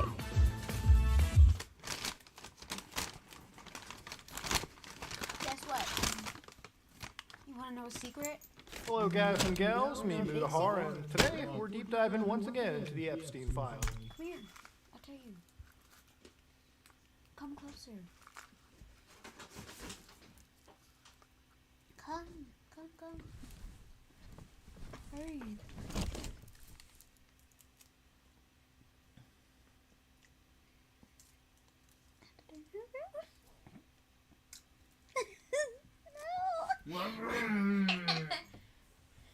I eat the weed. I eat it for breakfast. And lunch and dinner. My weed did the living all. Hey, I'm gonna do a thing. Don't mind me. Where my mouse at? Don't mind me. Byron. Yeah, I remember that. I remember that. She... I think she made the movie because she did that. She, like, that's one of the most rememberable things about that movie. It's kind of funny. It's funny because I didn't even remember his name. I didn't remember the noise she made. Right, though. I was like, what was that nigga name? Brian? I was like, no. It's I was like, yeah. Byron. I was like, oh shit. Yeah, I didn't know the nigga name, but I remember that sound she made. Right. And that's how you always remembered his name. Is anything else that nobody knows? I mean, you can remember some of the parts. Like, I think T-Pain, wasn't he in that movie? I remember him. And of course, Bow Wow. I said little Bow Wow. It's start off. Bro, you know what's funny? I hate the fact that he's on that one remix where they talk about where the party at. Nigga, you're 14. Where the party at? And I'm like, What are you doing? No, you're not at a party. You mean where the nigga. homework at, nigga? Like, you literally just started middle school. Where the Go after sit school down. class at, nigga? Right. He's talking about where the party at. I'm trying to see where the 21s are at. Boy, go sit down. Go sit down. This boy trying to see where. You got health class in a minute. That's what you got. Think about that. Nigga talking about where the 21's at. You don't get the fuck out of here. Where the 21's at? Not over here because you need to go to class. You got school tomorrow. What the fuck you got? What you thought this was? I hate that song. I hate that remix. Always hated that remix. Just because of that part.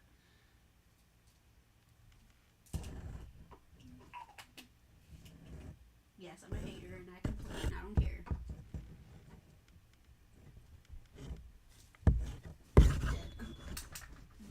Thank you. Ugh. It's giving me a headache. Oh no! That was so not good. Oh shit! Take it. I need to finish my turn. I almost burnt my hair off. I'm trying to finish my turn.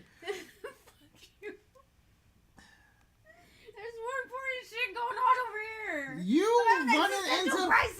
running into fire has nothing to do with me finishing my turn. Oh, Okay? my turn is more important than setting the whole house on fire because my hair will just go up in flames. Not the whole house, just your head.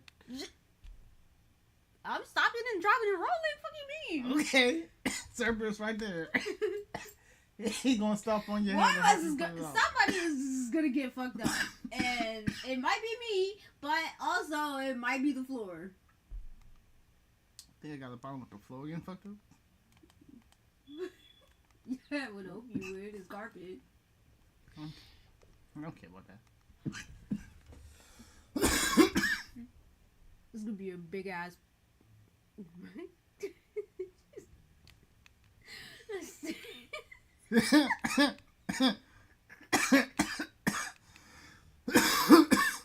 just see a big ass face flame and a flame thing around it. What happened there? Nothing. Nothing at all. Right. Y'all need to know nothing about that.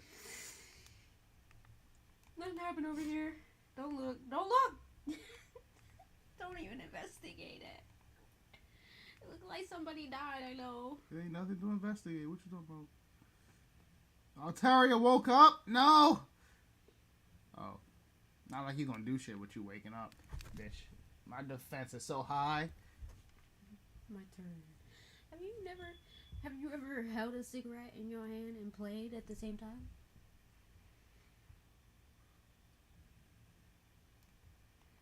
Why couldn't you do that? The real question is, why are you asking me all these questions? Cause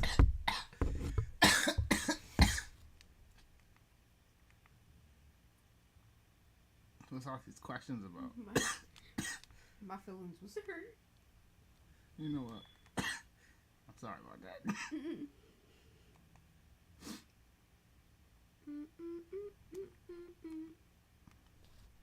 Just bought this at the thrift store. Goodwill. Scary. You think you gonna kill me with a dragon pulse when my defense is at the roof, my niggas? My niggas? Niggas.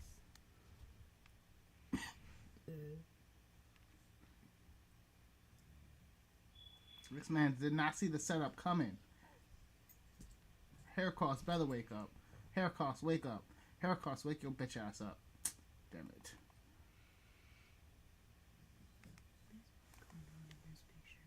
Fuck.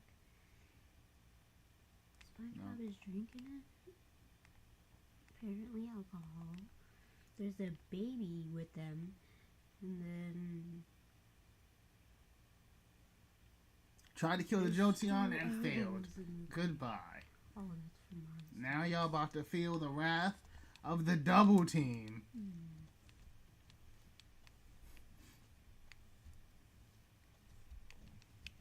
We already set up. Fuck the spikes. We don't care about the spikes. Expanding force. Goodbye. Double kill. Who's next? Who's next? It better be a fairy type. You better have thrown out a fairy type.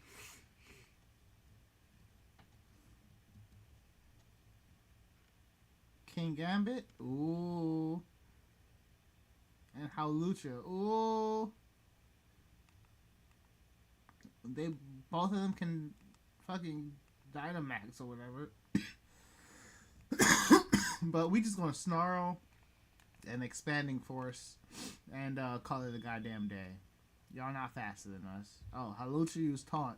It don't matter. I was gonna attack you either way. The taunt ain't doing nothing for you, my guy. You getting slapped either way. You know, I would want to experience high school one day without having, like, everybody be on their phones and see what that was like back then.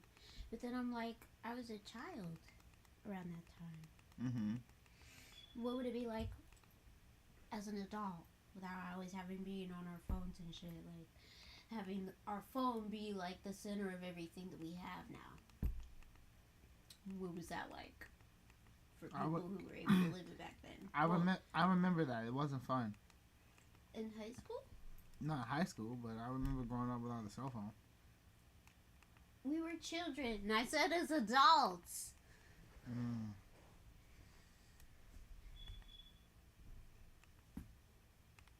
Our age now, as an adult, be in a world, right, without our phones. Could you survive? Could you not survive? Yeah. As long as it's not math.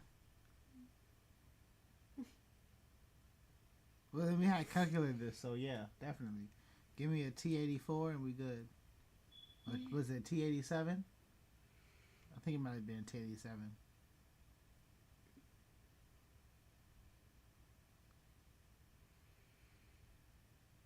Yeah, those calculators were bomb. I wonder if they still got those in school. Oh I don't yeah, know, definitely. Because you have your phone. Most definitely. You know, they still have them because you're not supposed to be on your phone in school. So, Right, but you yeah. think people care? No. I mean, the teachers care when the curriculum says don't have your students be on their phones in class. Yes. I do think they care just a little bit. So, Well, yes, they you're still have still the being TV. on your phone if you have your AirPods and shit and stuff, you know. No. You don't shouldn't be think doing that. exists? I mean, people did. Okay, we're not talking about what they did. We're talking about what the rules were. Tell me you listen to the rules. We're not talking to. Exactly. But I'm saying It's not. you There's think- no. There is no no. exactly. There's not. How is there not That an doesn't exactly? prove your point. Just because people didn't follow the rules does not mean that they should not have followed the rules. Didn't say that. That's what you just said. Because I'm saying they wouldn't have had their phones, and he was like, "Yes, they would have," and I'm like, "Not in the curriculum. Not built into the curriculum." I didn't say for the curriculum. I said they would have had the calculators.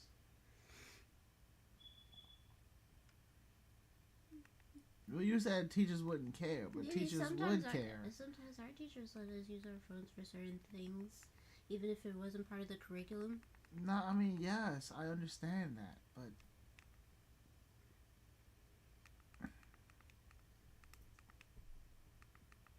right. We're just talking about calculators. So they let you use your phone for the calculator. I mean, you would still be able to use your phone. You could still do shit on your phone. I mean, yeah. Without the teacher knowing what the hell you're doing.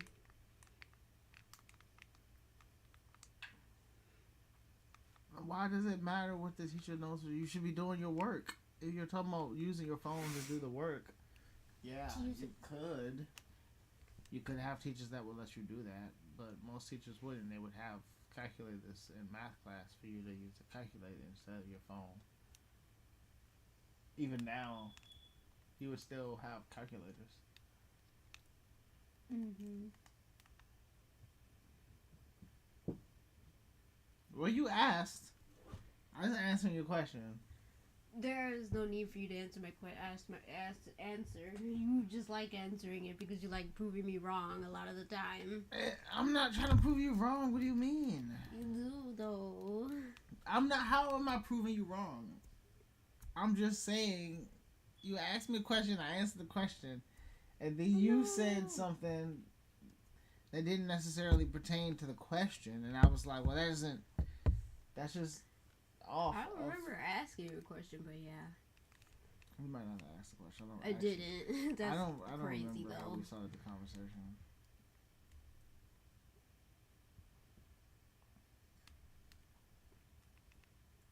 Right.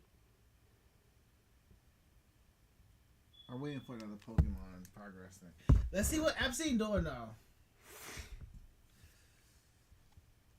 That man looks like he need to get some sleep. Now, I've made a lot of videos about this topic, and generally speaking, I tend to space out these videos when something actually happens. Now, obviously, look, there's been crazy stuff going on in the world these days, whole war on the other side of the planet. I don't know whether that was implemented to deflect from these files, holding the government accountable for being, for having some of the key people running the country possibly tied up with a actual human trafficker pretty deeply. But, ladies and gentlemen, with all the deflections aside, it's back again, okay? You can't not talk about the situation when even the First Lady is yapping about it. Now, about a week ago, you probably saw these statements by Melania Trump about the whole Epstein situation, and I feel like it's great to let her speak in this situation. Good afternoon.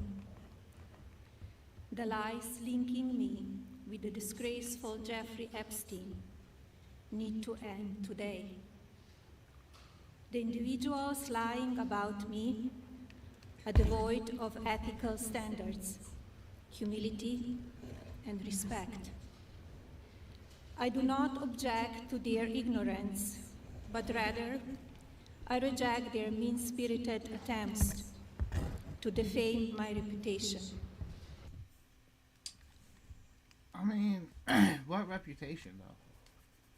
That's my question. Like, I don't really think she has much of a positive reputation. She's mostly stayed out of the spotlight as the vice president.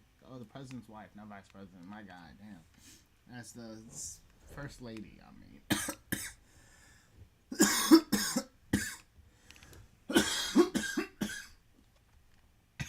I don't think she's ever really had a positive image when it pertains to, I don't know, the world, America. So I don't know. I haven't seen much about her in Epstein though. I need to spill some tea. Good morning. What is up? The next generation of online personalities have arrived. I'm an AI influencer. I'm an AI influencer. I'm an AI influencer or whatever. And we're celebrating their creators. AI personality. I never been friends with Except Epstein. for they said that Donald and I they were knew each invited other to the same through parties as Epstein, Epstein from something time like to that. time, since overlapping in social circles is common in New York City and Palm Beach. To be clear, I never had a relationship with Epstein or his accomplice, Maxwell. My email reply to Maxwell cannot be categorized as anything more than casual correspondence. So that's a pretty huge thing. The First Lady of the United States, the FLOTUS, comes in, starts talking about Epstein, when, remember, ladies and gentlemen, the story largely started to not die off, I would say, but lose a lot of its relevance ever since the, situation in Iran kind of started. So for her to bring this up was actually kind of a shock to not just me, not just, I assume, you guys watching, but also it actually surprised the people at the White House. It even surprised her own husband, for crying out loud. And now, according to the fellows over here writing about it, the actual individuals of the White House were a little bit shocked. According to Trump, he said in an interview that later that day he didn't even know about it ahead of time. On Friday, he then tells that he knew the First Lady had wanted to speak about Epstein at some point, but confirmed he didn't know what she even planned to say. Which I think is really interesting. Like, listen, this is like husband and wife. Generally, when you're going to talk about something as serious as the Epstein scandal in your own home, you probably want to be on the same fucking page every single step of the road, right? Now, of course, obviously, at the same time, at this point, a few days ago, a lot of people in the Epstein, Yeah, you would think that with something that big, even for anything, you'd want to be on the same page. For something like that, god darn, yeah. That's insane. To not be on the same page, to even know, yeah, y'all should not be doing that. Communication is necessary, especially when y'all about to go to jail. It's crazy. Reddit board, and just people who are researching in general, found a name called Paolo Zampoli, who's apparently all over the Epstein files. He's the person who got Melania her visa, and he also had the president use ICE to abduct and imprison his potentially estranged wife and have her deported. So these are very, very massive claims. And obviously, I think I want to go down into this and read, obviously, what this connection is. Because ultimately, up until when I was researching this name really didn't scream out at me. But then again, a lot of names I'm kind of learning, like Leon Black, a lot of individuals like Lex Wexner, who should actually be investigated are just basically having a blind eye thrown at them. Now, before we jump particularly into Paolo, I want you to understand that this is a situation of what we call the Streisand effect, right? Now, Melania Trump is somebody that is not, she's not somebody that people haven't been talking about. Obviously, people look at images of Donald and Melania along with, these two fucking complete scumbag assholes and realize how is all of this kind of connected, right? And obviously, there were emails that, Melania Trump had actually written to Ghislaine Maxwell, and let me pull up something really quickly, something that she was actually referring to in her statement. So again, that particular 2002 email was apparently exchanged between Ghislaine and Melania. And of course, here, Melania, according to this, writes, "Dear G, how are you? Nice story about JE in New York Magazine. You look great on the picture. I know you're very busy flying all over the world. How is Palm Beach? I can't wait to go." This man just used a Gengar to disable my Vaporeon to a point where it had to use struggle to attack. And I couldn't choose who he was struggling against. But I still wound up wiping the team.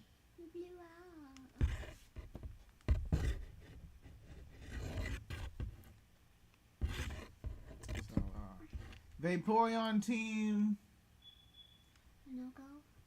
has gotten, 2 out of 3 wins I've had today. So, yeah, we're doing good.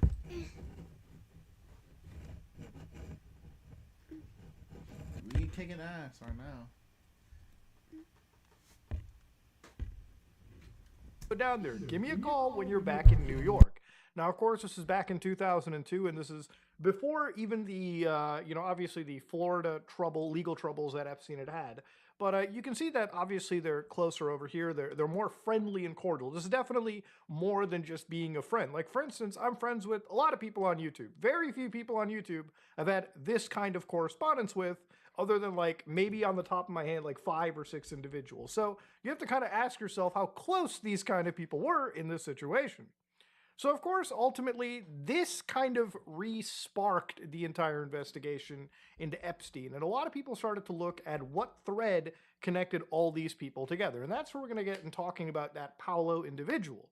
Now, to look closer into Paolo Zampoli, okay, the individual that everyone has been talking about, apparently there's been an entire turf war going on in this guy's Wikipedia page over here, which doesn't really bode well. This is the guy, the U.S. Special Representative for Global Partnerships. So just a quick read up over here. After immigrating to the United States and founding a modeling agency, Zampoli became close friends of Donald Trump, claiming he introduced Trump to his future wife, Melania Naus, in 1998. Now, I think we should look closer than just a vague description of modeling agency over here. So the way that Paolo and Melania were connected in this is Zampoli said that while he was a partner at modeling agency Metropolitan Models, he secured a work visa for Mrs. Trump, who in mid-1990s was named Melania Naus. I know she was not working a paid job before she got the H-1B, referring to the type of work visas that U.S. companies can obtain for fashion models of distinguished merit and ability. H-1B visas typically allow people to work and live in the U.S. for around 3 years. So basically, your employer foots the bill and brings you over from the other side of the world so you can live and work in the U.S., but you're kind of beholden effectively to them. The moment you lose your employment is the moment your actual legal stay in the U.S. is very much threatened. So to go down further into this, right, obviously this is a clear connection. Yeah, they do that a lot with a lot of foreign people coming that way and with just getting jobs and stuff. No one can see babies. But yeah, it's wild how they be doing it over there. I don't know. I don't think I've ever met anybody on a visa. But it happens quite a bit. Yeah, I was gonna try to have a story or something, but I just don't. I don't think I've ever met anyone with it, and I've never really interacted with people getting one, so. Connection, but let's see how, again, Zampoli was connected to Epstein. And the way that we can do this is we can just go to the Justice Department's own page and just pull up a specific EFTA number. So in EFTA 00105195, you can see in this handwriting, at some point Zampoli is a mentioned individual. So you can see in that exact file over here, put in contract with agent Paolo Zampoli, ID models, organized to come to New York to model, living at model's apartment, didn't have funds to pay own apartment, yada yada yada. So this is from an FBI proffer. And again, you can read this entirely yourself through the EFTA number that I've provided. It's a pretty long read. So the actual modeling agencies, or at least one of them brought in, and you can verify this from his early life and business career section, which again also comes with its own verified citation, is that ultimately Zampoli, while after dropping out of college, sold one of these companies to a group controlled by Silvio Berlusconi in order to work in a fashion and modeling. Elite Model Management was founded by an individual, John Casablancas, encouraged Zampoli to move to the United States I'm a Vapor and Daddy a 1994 fashion show he organized in Ibiza. Now, Elite Model Management is not something new. You can actually dig this up from an article that actually showed up around 6 years ago. And of course, this is where they kind of talk about Elite Model Management, and unfortunately, this is a place where it seems as if there was a lot going wrong, especially when it came to, again, how these models were treated. So according to The Guardian, 4 former elite models in the late 80s and early 90s, when they were teenagers, so minors by the way, the agency required them to attend private dinners with people like Trump, Casablancas, and sometimes other men. So again, when you read that kind of stuff, you have to think to yourself, what the fuck? You know, like what's going on here? These are teenagers we're talking about, you know? Again, going by if this is actually a full valid thing. Remember, a lot of these are also allegations as well too, so just remember that going forward. So there is something that I do have to blur out in this, and it seems to be, again, just underage, like literally children at this point, like preteen individuals that I guess were modeling in this situation too. So others were present to recall underage models being served things like alcohol at the contest. Trump's representatives say he did not provide alcohol to contestants or encourage any models, whether below the drinking age or not, to drink alcohol, stressing he does not drink alcohol and does not encourage others to do so. Which obviously I imagine that is what a, you know, fucking public-facing, you know, press secretary or press individual is, a representative, because obviously the opposite sounds really fucking bad, but yeah, this whole modeling agency is marred with some pretty bad press associated with it. And I think it's worth going down this rabbit hole and talking a little bit deeper about it. Now, obviously people started to look what he did after the whole modeling agency stuff too. And after leaving the world of modeling, and this is from unlimitedhangout.org, they researched that in the early 2000s, he would become closely affiliated with people like the Clintons as well as the United Nations. So a pretty huge step up from where he actually came from. Actually, an insane American success story if one wants to look at it in that grim way, where he worked on their climate change initiatives and on the development of the UN Sustainable Development Goals. In particular, Zampoli was part of the team that developed SDG 14, Life Underwater, alongside Stuart Beck, a figure closely tied to CIA regime change operations in Palau, as well as none other than Ghislaine Maxwell and Ghislaine Maxwell's Terramar project. And Terramar, which is actually pretty fucking defunct now, was supposed to be ocean-focused environmental activism. So, I guess that's what these rich guys do after they apparently abuse the fuck out of women, children, men. They decide to give back a little bit in charitable causes. Whether that actually goes to the charity, I don't fucking really know, nor do I care to know, okay? These people are shitty anyways. But let's get back to the entire connection between Zampoli, of course Melania, and obviously, as I'm detailing, Epstein and whatnot. Again, the reason I'm going down this thread is to show you how tightly connected this situation is, and it's not something that that exists, you know, in this very sparse, you know, thread. Now, at some point back in the day, back in 2013, Paolo Zampoli, sorry, I don't know why I keep calling him Zampolo, Zampoli ended up actually being an individual that became, I shit you not, an ambassador of Dominica to the United Nations. And of course, this is an individual that at this time, his wife at the time, Amanda Ungaro, who is this model from Brazil, actually showed up as a diplomat as well in this Grenada mission too. So this is, again, you know, just a huge jump from where this guy had started to all the way to now. He's rubbing shoulders. Okay, yeah, so they were just talking about how the rich guy she met, who introduced them, was also the same one bringing a lot of the women to their, like, parties and stuff, and from their agency. Yeah. He lied. Duh. How did he lie? I'm curious. What did he lie about? The Jeffrey Epstein clone lied? What did he lie about? Hi, I'm Nouveau, a revolutionary, proactive health MRI scheme. And I'm a frustrated patient whose abdominal pain has not been taken seriously. Not to worry. Get your black ass on the ground now! Get your black ass on the ground now! Get your black ass. The fuck? Oh, this is like some cigarette. Oh, hold on. I thought this was fake. Oh, hold on. Oh, I have the files. What is going on, y'all? First, also, there's wait a minute. We don't have our face. I'm so confused. Our Hold faces on. is gone. Hold on, yeah, we can bring our faces back. Oh, okay. I mean, there's one off. No, I'm just confused. It was Are they still good? Good is no. It's been at least 2 days. Those are gonna be hard as F. Really? You think so? No, I know so. I'm positive. Okay. Like you don't even have to. Yeah, you can buy Oh it. no! Wait, I crunched it You and wanna it eat didn't sound. You wanna eat a brick? Go eat a brick.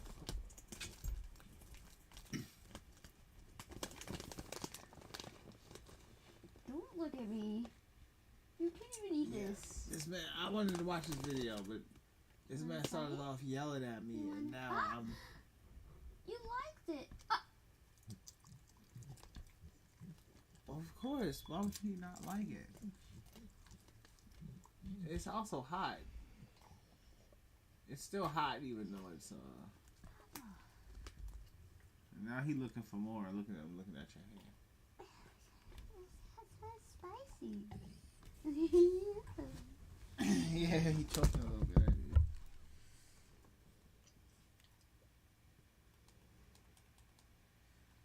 I don't want none of these bitch ass Pokemon, my god. He's like, I'll eat all of them, but it's gonna hurt. But I'll do it. He's like, I'll hurt myself for you. No, man, he's just hungry. His ass is hungry. He not though. I mean, like hungry in like a dog way. Of hungry.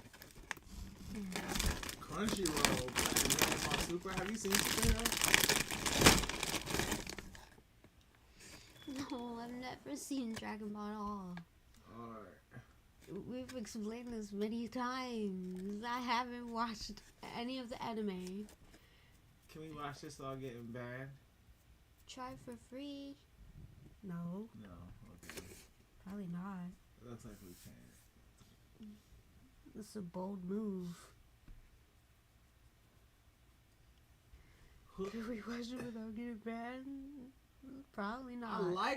I like Breadloom. I haven't gotten one yet. Oh yeah. Breadloom's one of my favorites. Isn't he like a plant? Yeah, he's a mushroom. He's a mushroom thing. Yeah.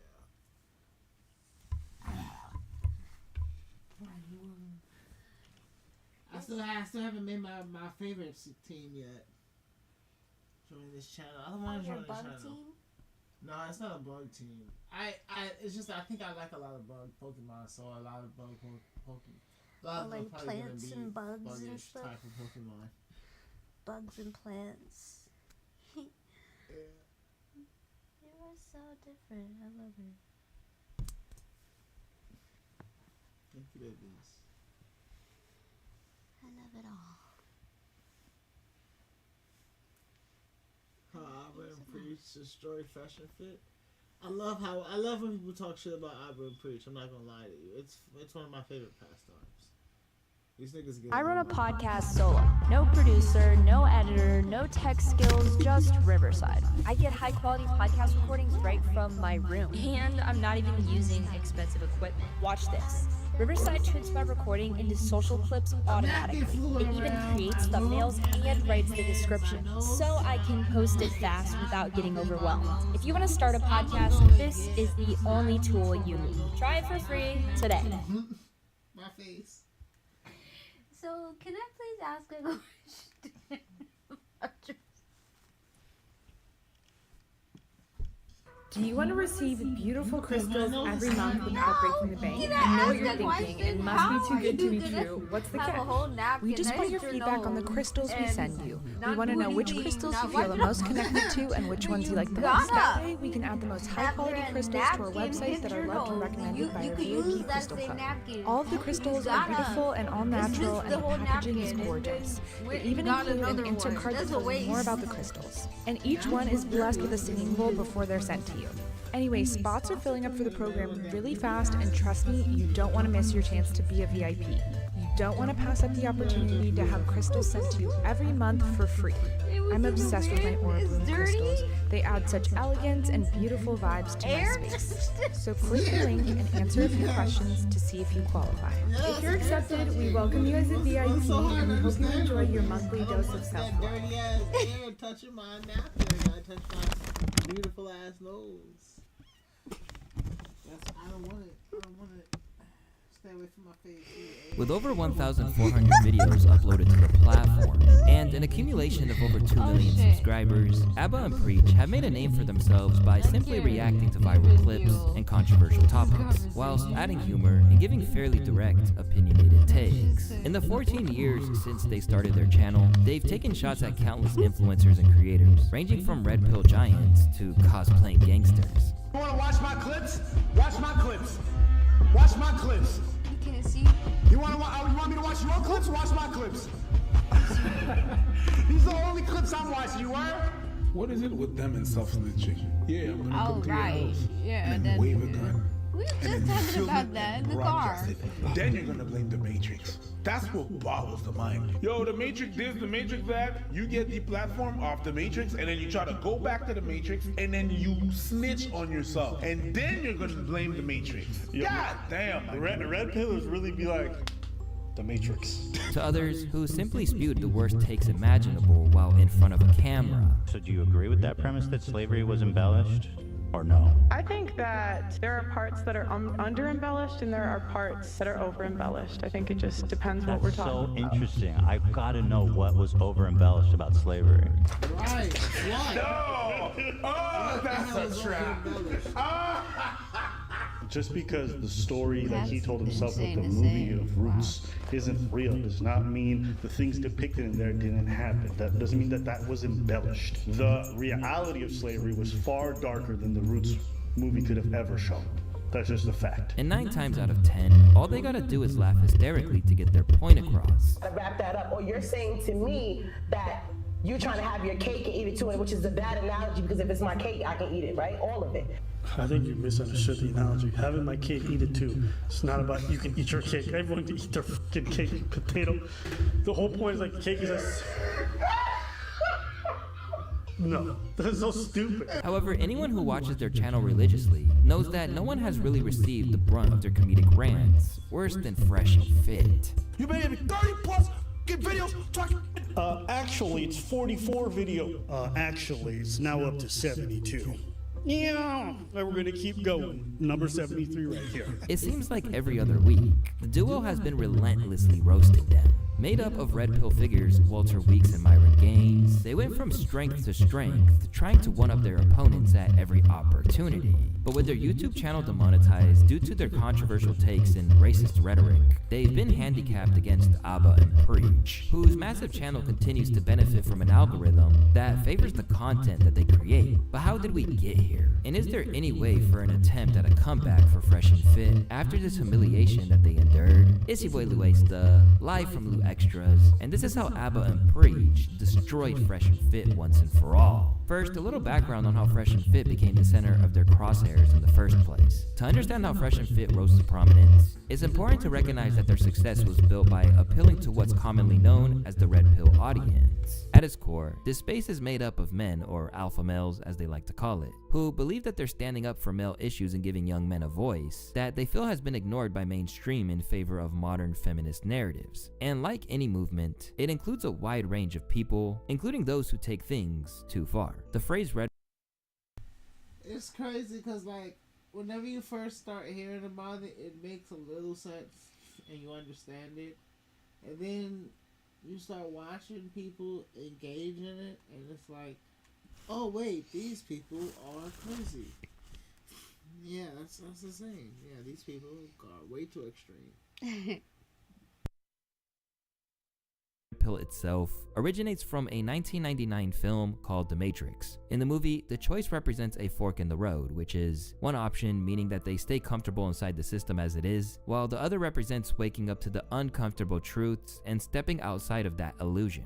You take the blue pill, the story ends, you wake up in your bed. You're one sentence away from launching your website with Base 44. Since the beginning of the internet, there's never been such a fun, fast, and intelligent way to launch online.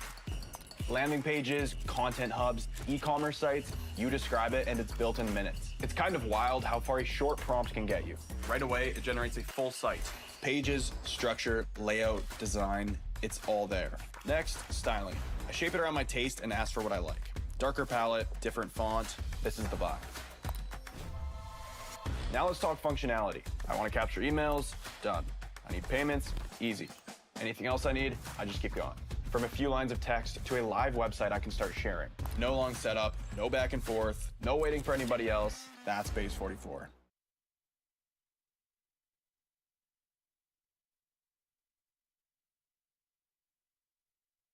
Nano Banana Pro is now on Artlist. Get Google's most up-to-date model and all the leading AI models on Artlist. Subject consistency, spot on. Text rendering, flawless in multiple languages. Even the tiny background details, Nano Banana Pro gets it. If you can imagine it, Nano Banana Pro can do it. Write your prompt and watch it come to life.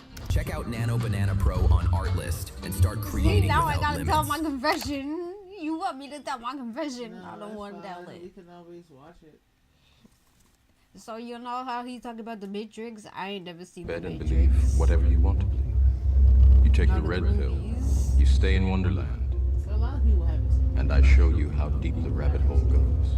Along those lines, the men's red pill community represents a group of guys who are tired of the anti-male propaganda from the larger society. A subset of this community are those men who speak out against the unfair treatment of men when it comes to dating, marriage, divorce, and child support. So basically, in the Matrix, there's an artificial reality, computer-generated reality. Yeah, I mean, I knew there was a first one, but I didn't know that it was one of those things that you had to watch it based on the movies from the beginning.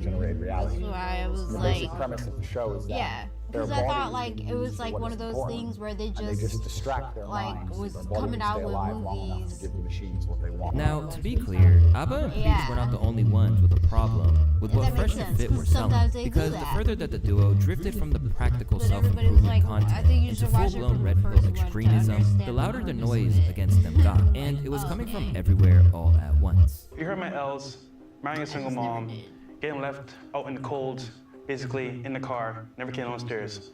But today we're going to talk about my W in terms of having 3 women in one day. Let me stop you right there. I already don't believe you. It's super hard to think that anything they say is real when they constantly make stupid fucking claims like this one. Not to mention they've both shown themselves to be frauds time and time again. You know, we're both triple-digit notch count. He's in the quadruples.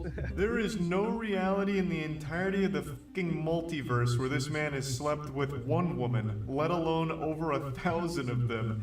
Doctor Strange could peer into an endless multiverse and never find one where this guy slept with 1,000 women. They just say a whole bunch of made-up bullshit constantly. But even as they preached a path to becoming a so-called high-value man, telling men to build value through money, status, and discipline, and then use that leverage to control relationships, I got 20 real estate properties, so I can tell motherfuckers, my net worth is over $6 get million, I get money residually. I don't fucking need to do this shit, and I don't need to fucking sell my soul. I stand with my fucking friends, period. Alright? They encouraged dominance over compromise and justified policing women's social media, nightlife, clothing, and You don't need to be yelling at nobody like that. Almost for any reason. I don't really care. That is true. Like, if you really getting money, you getting money. You ain't gotta be yelling at niggas to let them know that you get money. You just gotta get the money. Now, if you're not getting money, Well, people lie about getting money all the time. I know. I'm just saying. I can see why you would get angry about it if you wasn't actually getting the money that you claimed you was getting. I mean, that's true, but like, if you're getting the money, you still shouldn't feel the need to defend the fact that you're getting the money.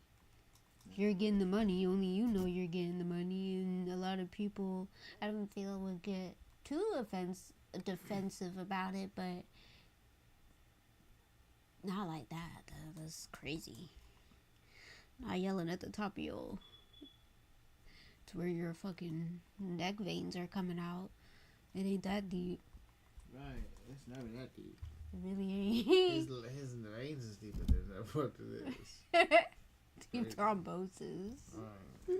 friendships, all while making delusional and borderline creepy remarks along the way. Fit has advocated to go on dates with women where there's alcohol involved so that they can be loosened up. Any date idea is gonna work, guys. It's just that the drinking one tends to have the best ROI because you're getting at night and it like loosens you up, right? Oh, this is the rippiest take I think I've heard him say. If you're gonna go on a date, take him for a drink because it loosens her up and she loses her inhibitions. Please do not listen to people like this. Give the ladies what they need too. You know, you have to take care of your women. We need alcohol. Everybody gets a little bit more comfortable and loose. We need locks on the door. And the idea that they push that good women should be coachable, meaning willing to change and follow a man's program while any resistance is a red flag, is ridiculous considering multiple women later exposed that they allegedly weren't allowed on the podcast unless they slept with them. But more on that later, as it plays a crucial part in the story.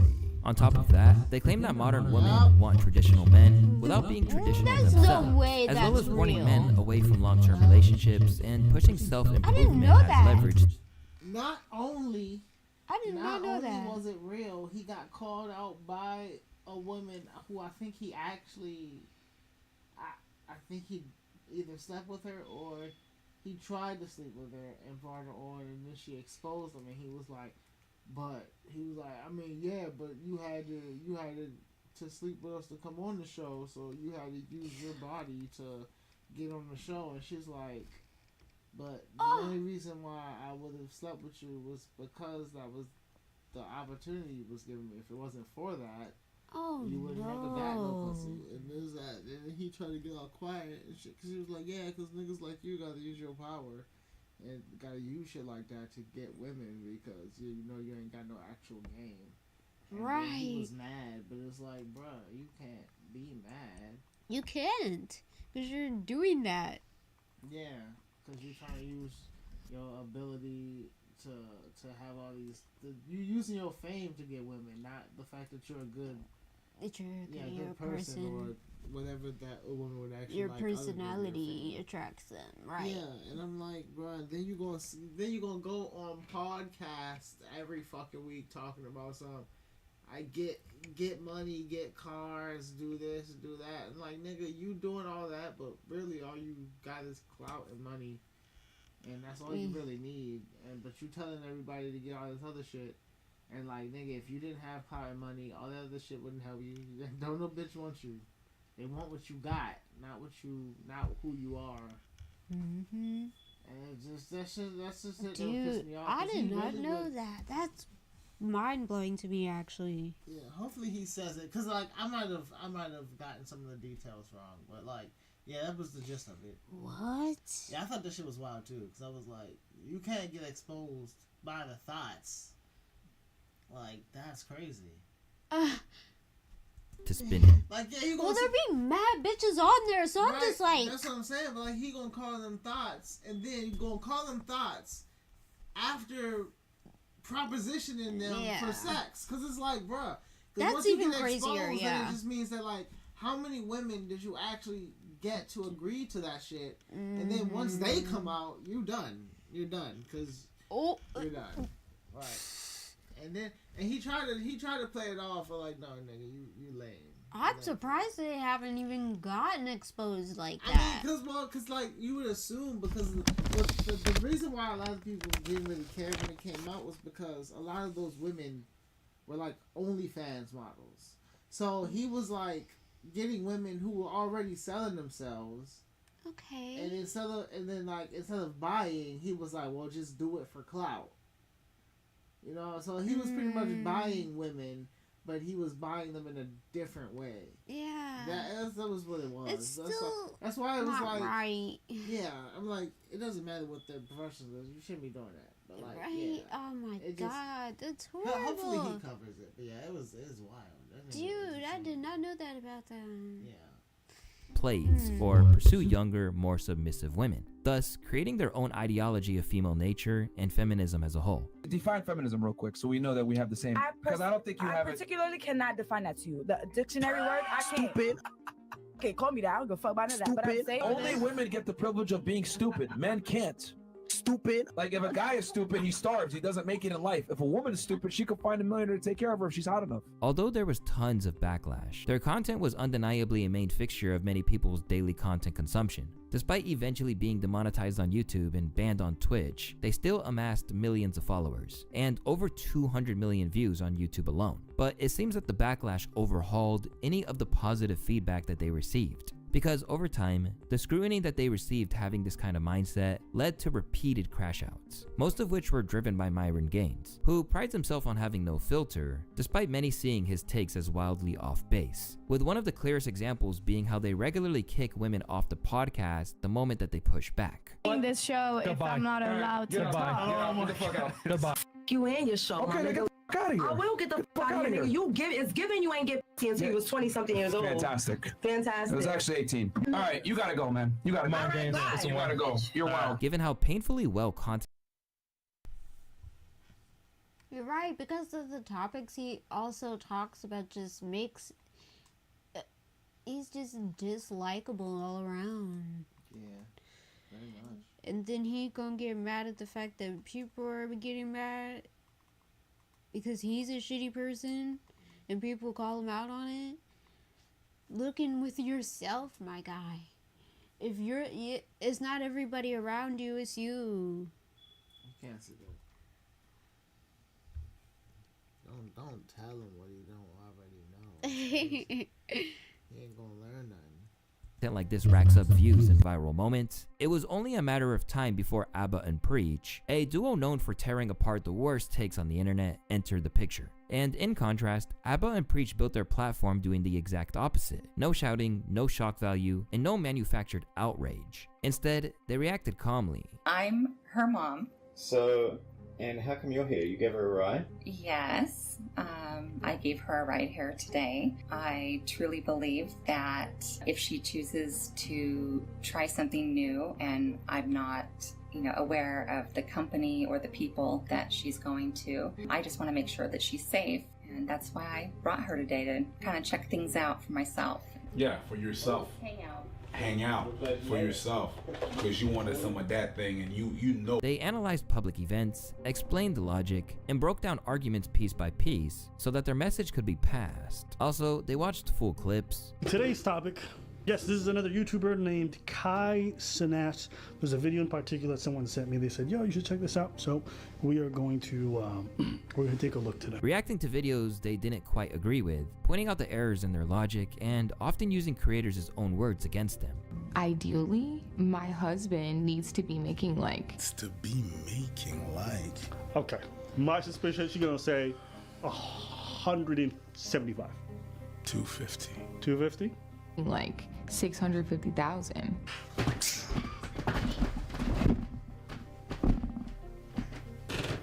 I was being. They built their name by critiquing internet culture, viral ideologies, and YouTube personalities, always breaking down the logic rather than attacking the person, and that included the red pill space. So as their paths kept crossing online, a face-to-face was only a matter of time, and in February 2021, it finally happened. Abba and Preach flew down to Miami to appear on the Fresh and Fit podcast. On paper, this should have been the perfect reset. Same room, no edits, no clips taken out of context. Just a real conversation between two sides who'd been going back and forth online. One of the main things Preach wanted to address was the fact that Myron had publicly labeled them blue-pilled, which again, is basically the opposite of red pill, demonstrating a worldview built around male dominance and hyper-traditional gender roles. Which I will agree with, they're like, real, blue-pilled. That makes sense. I get like why they called them, like they said that about them, but that's just because they seem like they were on the opposite sides of the spectrum of like the political like spectrum, so that's why they seem different. But when you break them down, they both do the same thing in different ways. Mm-hmm. I'm talking about Abba and Preach and Fresh and Fit, not. I think because they're talking I understand. I understand where it's going. I just want to make sure because I think they're talking about another group, and they're a little different. They do they're different things. But yeah, but like Abba and Preach and Fresh and Fit just feel like they talk about different things. But then when I look at them, one seems to be more like white adjacent, like white pandering than the other, and that shit pisses me off because it's two black guys, and then you listen to them start talking, and they all just only talking about how bad black people are and how ghetto black people are the whole time, and it's just like, do y'all just not like black people? Because it just feels like that, and then that's like all of their content. It's like y'all never seem to make no content on white people, and when you do, it's always real neutral or fair. Like it's a real fair take. It's like, okay, whatever, you're giving them the benefit of the doubt. But when it's black people, it's like, all y'all are criminals, it's all bad, y'all ghetto, where y'all live is the hood. It's like, bro, you're black, like at least, you should be trying to, whatever, I don't know. It just made me people feel assumed weird it would be to hacked. hear him do that. That was all. Out, both sides would agree to disagree, and that'd be the end of it. But to everyone's surprise, Sorry, my bad. Did you have something to say? My bad. I didn't mean to not give you the chance to speak. Well, I can't really say I watched them that much to have anything to say, really. Oh, well, then he should give you enough. He's a pretty good. This is Luis, though, right? He's pretty good. Yeah, this is Luisa, but I just only know what I have heard. And seeing in the clips and stuff, yeah. Well, yeah, watch mode. I guess just watch this and you can form your own opinion. And hopefully, you see what angle he's coming from. Yeah. So we'll see. Mm-hmm. Yeah. Abba and Preach didn't show up heated or ready to throw hands. They were simply calm, polite, and respectful. No insults, no yelling. But when Abba simply asked one question, that's when everything shifted. So I did watch the podcast. There's more to love with YouTube Music Premium. Listen to ad-free songs and discover new podcasts anytime, anywhere. Try 1 month free. So me and Preach, we did a video where I talked about how the red pill community was necessary, but I didn't agree with a lot of it, right? Yes. I know everybody got together and they said a bunch of stuff, and so I got a chance to watch it. I was like, whoa, what's going on, right? So during that live, people were like, yeah, Abba and Preach are trying to hedge, right? They're trying to appeal to the masses, but at the same time, keep the red pill kind of content, right? Specifically, you felt like we were kind of blue pilled, right? Instead of standing by his words, or at least explaining what he meant, Myron did the most cowardly thing possible. He denied remember saying it. What show was this one? This was on, this was Rollo Donovan. We were all together. Donovan Sharp's live. They did a video about basically the red pill, the RP basically like saying, because we've got so many streams, bro. I'm trying to remember which one. Not that he was misunderstood, not that it was taken out of context. He just suddenly developed amnesia, and that's what made it so damning. Because Abba and Preach weren't trying to trap him, they weren't even pressing hard. They simply asked for accountability, and instead, they were met with pure denial. I'm trying to remember. I would say, I'm trying to think which video was. It was the one. He talking about some which video. It don't matter which video it was. You will remember saying some shit out your mouth, I would hope. Right. Especially about them, where it's very specific to them. and you have a specific, like, I guess not vendetta, but like agenda towards them. As to why you have them on the show in the first place. Right, like you would remember at least saying it, and or you'd be like, oh, you would be like, you know what? I don't remember saying that, but it sounds like some shit I might have said, and I probably felt this way about it, or something like that. Like, you can even do that, which might, I mean, that might be looked at as bitchy or something. Like, that might be something I might do, because sometimes I forget what I say. Which, you know, if you're talking about stuff all the time, I can see you maybe forgetting it, you know, because that is true. Like, if you're always talking about everything all the time, there's a chance to, like, but that's the difference. Talking about a specific subject and then talking about YouTubers, you know? Because it's not like it was just like a video of like, oh, here's some content. It's like, here's how I feel about these specific YouTubers who kind of do the same thing that we do. Like, y'all talk about them more than just the one time that y'all talked about them on stream the one time. So it's like, it's not like you would forget how you feel about the niggas. You're sitting in front of them. You know who they are. You remember, like, you would know why you're there. You would, like, that's the thing. Like, that does feel kind of like, oh, I don't remember. You know what you said. You know, and even if you don't remember what you said, he not even trying to justify what he said. He just trying to remember it first. Like, oh, did I say that? Even if you didn't say it, like, you know, why would they both be coming at you talking about something? Hey, we heard you say this. And you like, let me remember if I said that. Did I say that? And it's like, okay, what if you didn't? Okay, cool, but he don't even seem like he's saying, like, trying to remember, like, did I say that or did not say that, so I can say, oh, I didn't say that wasn't me. He's like, I vaguely remember saying that, but I need to remember exactly what I said to even discuss it at all. And I don't even seem like I can remember any of it at all. Like, you know what I'm saying? Like, he trying to say, oh, well, unless I remember exactly what happened, I don't want to talk about it type of, let me remember. That's the type of thing that I'm getting. And that's just feels like, I don't like that. Yeah, it's lame. Was that my phone that dropped? I don't think so. Oh, it might have been. Babe, no. Where's the ashtray? He's kicked it off. Is it upside down? It's all over the dog. Was it all over Subby's? Yeah. No, Subby. Why he didn't move? Why? Because he's asleep. Didn't you dodge? Because he's asleep. And also, he's Cerberus.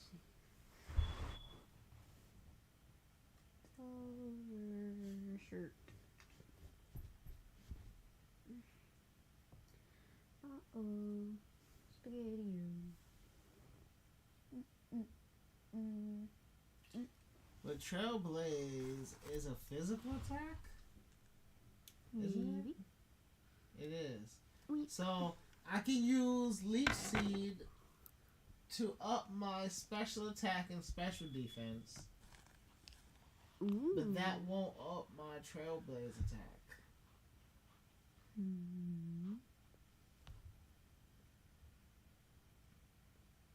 Yes.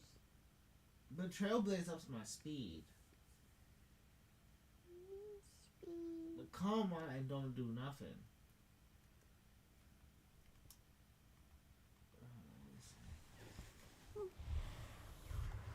Special defense.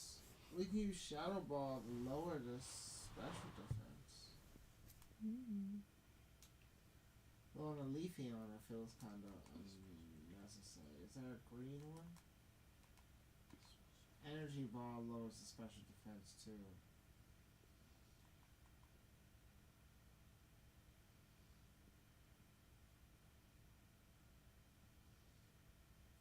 But Leaf Storm lowers the special attack. But Leaf Storm is a special attack.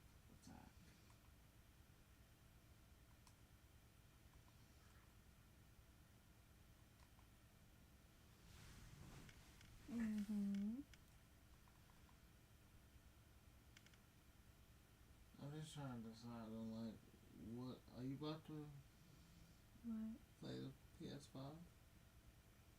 No. Oh. It's on because you're using the charger.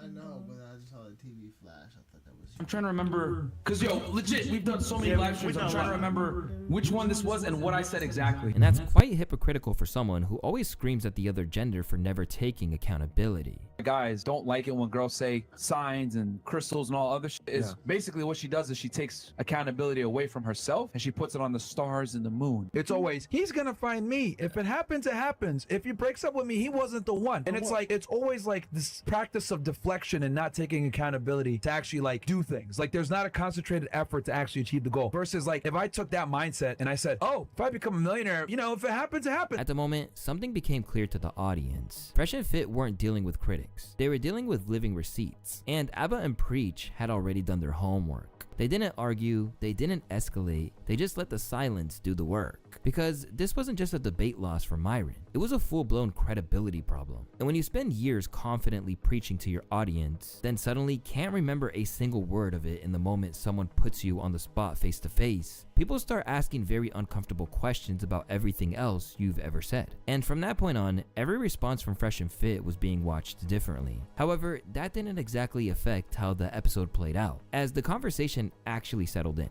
No chaos, just a back and forth where you could slowly see how differently they saw the world, especially once they got into dating and intimacy. On one side, there were rigid rules about how men and women are supposed to operate. They can no longer look at women with the same objective lens. They start to resent them and hate them because they're like, I have to pay this girl my hard-earned money to get any type of attention from her, and they don't really experience the benefits that come from dealing with women, and it gets them very jaded. And also remember this, right? When you're paying for the P sleeve or the P box, what happens is you get lazy. So the game is out the window now, because guess what? Now you're relying on your money, leading with your wallet to get the girl. But once again, that girl's only there for the money, so there's no respect, there's no genuine desire. And in this scenario right here, I know you said some guys are married and they go behind the scenes, whatever, but deep down, a man wants to be desired by a woman. And this is why people pay for OnlyFans, because they want the one-on-one with a girl. They want that genuine desire. If you just pay for it, okay, I'll you. On the other, there was pushback against the black and white thinking, opposing the absolutism, considering the context and real life dynamics. If you're out there in the dating world, it's so easy to become a podcaster with Riverside. You just need a concept and a way to record it. Here's how it works. First, go to riverside.fm and open an account, and then you'll be able to capture high-quality video and audio from practically anywhere in the world. When it comes to editing, Riverside is perfect. World, and you're looking for that validation, I completely understand. Sometimes it's Saturday night, and you just want to get your rocks off, and you know somebody knows how to tickle your balls the right way. You feel me?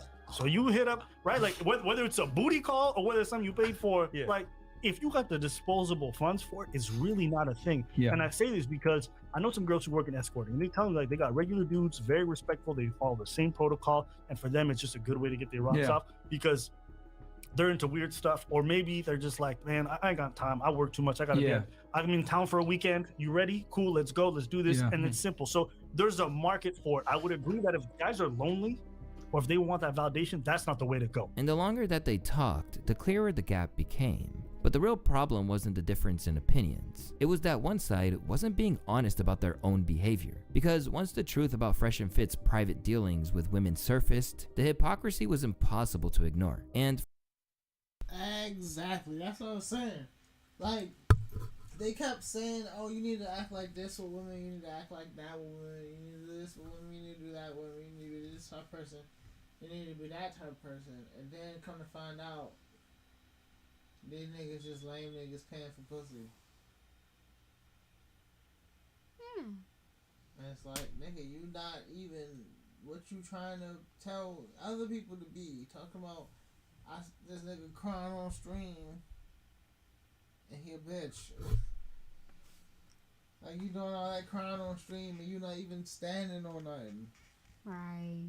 What's all them tears for? Your muddy ass ground finna slip and fall, break your shit.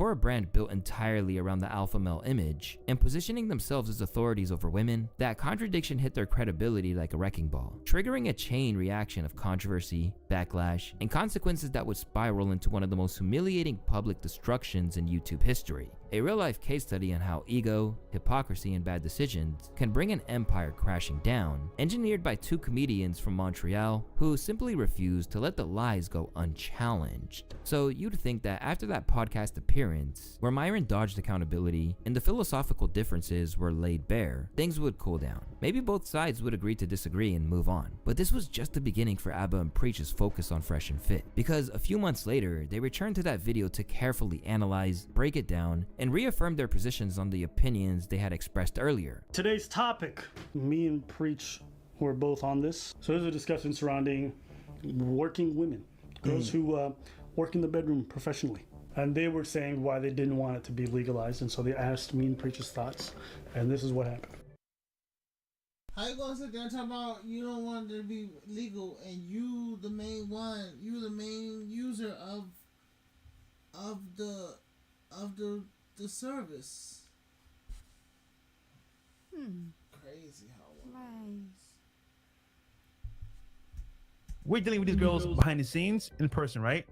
How they look at these guys that are paying is different from what they're telling you in person, because they look at you as, okay, he's paying a need that I have, but I don't respect him.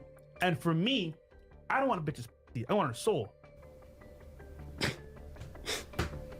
You ain't getting nobody's soul. The f you think you are, Ghostbusters? This man said her soul. Look at your face right now. You're looking at the camera like, what is he talking about? This was their attempt at bringing the discussion back into the spotlight, especially since they found some contradictory information about him. Even more, what I find really distasteful is you come to find out that Myron Gaines himself, right, the so-called pickup artist, the master, has his own seeking arrangements account, his own profile, all right? This is on the web, you can find it. This man's out here talking about don't pay for box, don't pay for box. He's on a website for sugar daddies and sugar babies. Okay, all right. And that's where Abba and Preach's involvement made everything worse. By pointing out the contradictions in real time, breaking down statements, and exposing hypocrisy, they didn't just reignite the debate, they amplified the consequences, and that got Fresh and Fit angry. Today's topic, all right, seems like the guys from Fresh and Fit are really upset.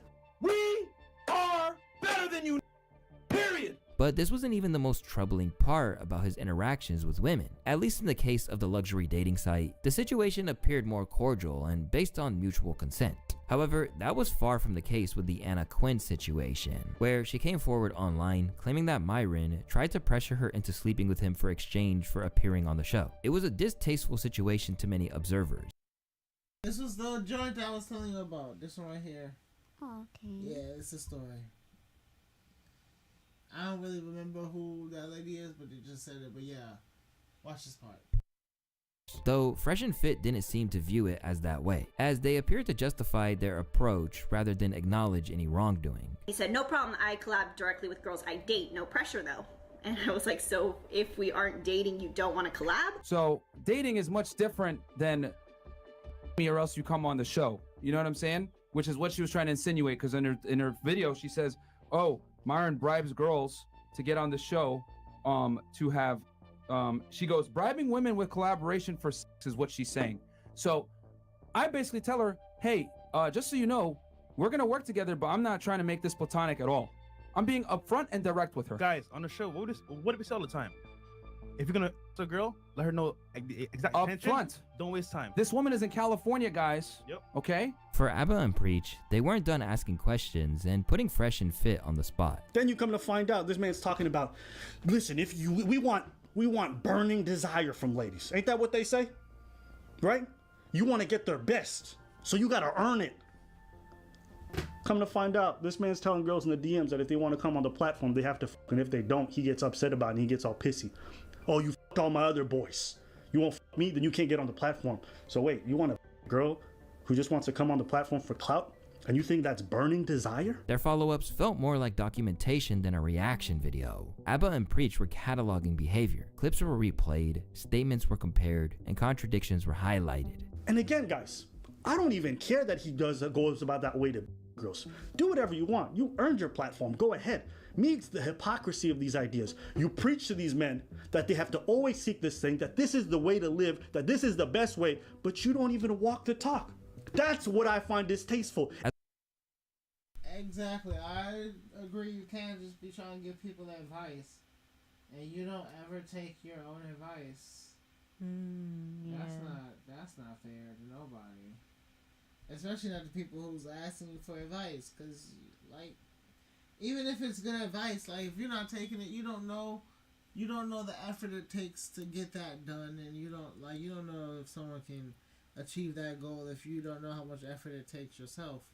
Because it's easy to tell somebody to do something, but until you've done it yourself, you can't really tell somebody how easy it is to do. No, that's fair. That's what I think.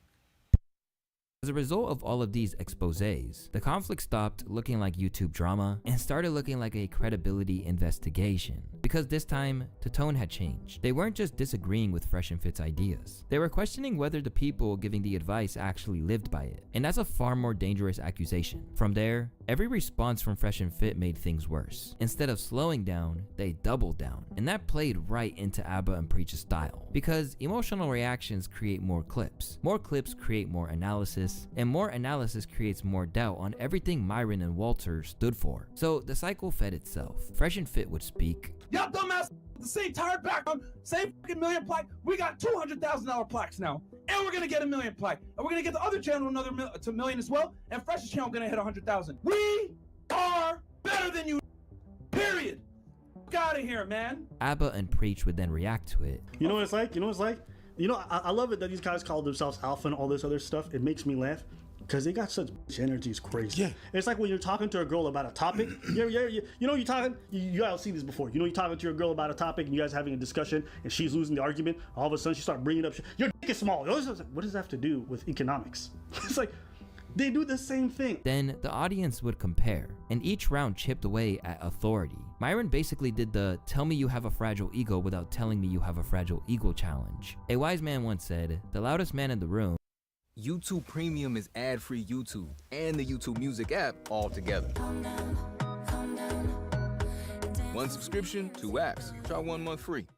Is the weakest man in the room, Frank Lucas. At the same time, Fresh and Fit were already drowning in backlash from other controversies. So instead of looking like strong figures under unfair attack, they just looked like a platform that was always surrounded by problems. That overlap completely changed public perception. It stopped being about two creators disagreeing and started becoming a question of why these guys are always in the middle of something.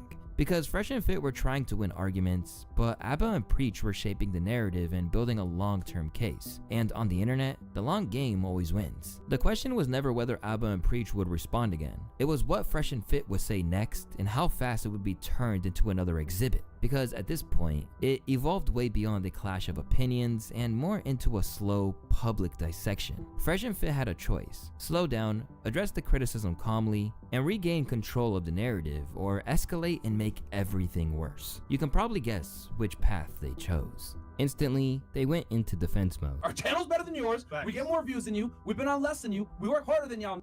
We cut our hair more than you.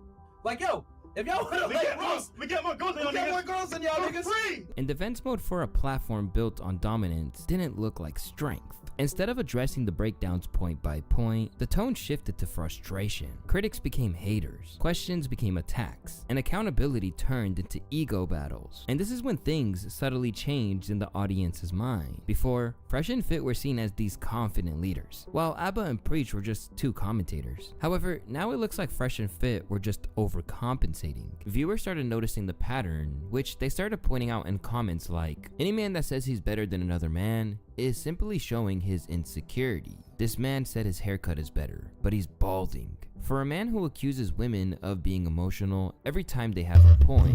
Yo, you can't be balding and start trying to talk shit, because the internet will point that shit the fuck out. Every time. It's their favorite thing to do is point out a nigga that was bald or balding and point that shit the fuck out. You can't be balding and talk shit about a nigga hairline, haircut, hair nothing, hair spots, nothing. Don't even talk about a nigga hair. They're gonna make a 3D rendering of you just to turn it around to show your ball spot. don't be fucking with the internet.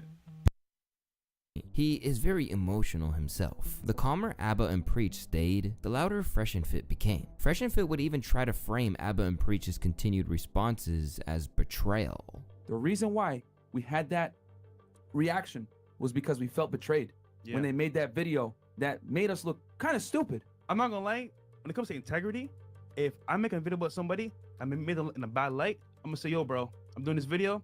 How you feel about this? The framing didn't land the way they expected, because from the outside, it didn't look like betrayal. It just looked like scrutiny. They had made public claims. Those claims were now being publicly examined. And the more that they tried to paint themselves as victims, the more it clashed with the alpha, unbothered, dominant image they built. In the middle of all this, Mr. Walter, aka Fresh, would get caught having relationships with multiple 304s, who were clearly only into him for the money. That being said, listen, that shorty there, bro, wants me for me. You said she was very different from every girl you meet in Miami when I've heard you speak about every girl in Miami before. You generalized. No, that being said, when I met her, I saw she hadn't been tainted yet. Why do you think she's interested in you?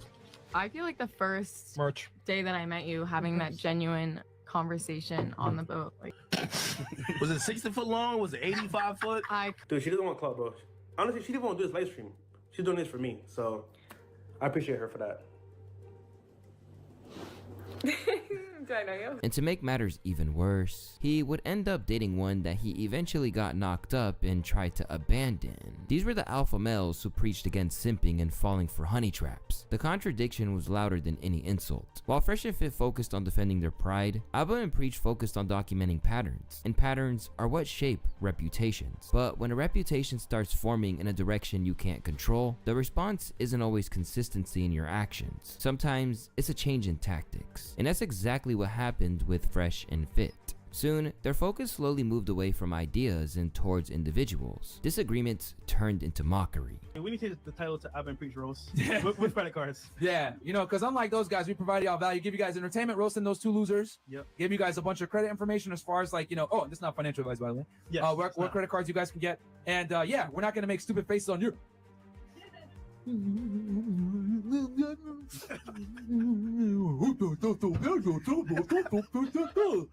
That's how he sound, bro. Like literally every time you talk, I'll be thinking like, uh-oh, retard alert. This dude licks windows, man. And the conversation that started around accountability began drifting into personal territory. Fresh and Fit started taking shots at things outside the debate, with one of the most egregious attacks coming in this disgusting clip. Yo, Prince is like a, it looks like a monkey. You should see him build him. Yeah, this is the monkey clip. This is the infamous monkey clip. I haven't actually seen it. But yeah, this is one of the racist things I was talking about. So they talk about Fresh and Fit or whatever, and they making monkey noises. Phantom, what the Yo, every time this thing, I got a problem with you. Imagine them. Yo, nigga looks like a monkey. Preachers over there looking like Magilla Gorilla and Donkey Kong having a baby. Their backgrounds, their personal lives, even people connected to them who had nothing to do with the discussion. This preacher's married, prior to a fucking beluga whale somewhere. That shift matters, because attacking a person instead of the point usually means the point isn't winning anymore. And when logic leaves the conversation, emotion takes the wheel. That's the worst place Fresh and Fit could have gone, because their entire brand was built on emotional control, discipline, stoicism, and being the most rational voice in the room. Even their longtime viewers began seeing through them and finding it really disturbing. The fact that he dragged Preach's wife into this says a lot, a whole lot. He's a fragile individual with unsolved childhood trauma. When a man insults another man's wife in an altercation, there's no turning back. I've lost all respect for Fresh and Fit. Yeah, that's true. Alright. What else we got? Yeah, we can't be insulting people like that. Like that's not good. That's no good at all.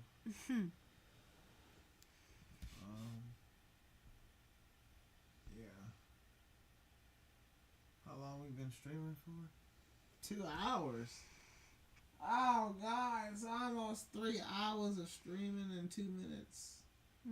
No, in 2 minutes it's gonna be 2 hours and 50 minutes of streaming. which means in 12 minutes. Oh shit.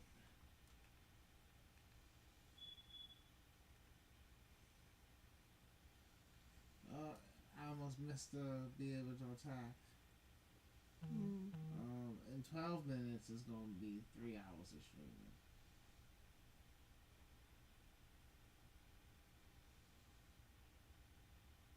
Now everybody using some type of Eevee.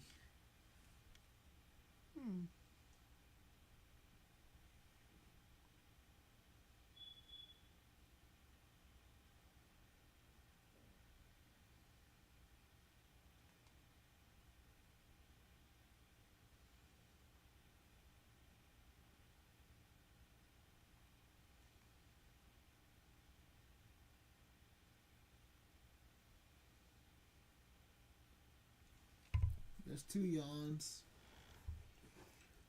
Do we win? Do we survive?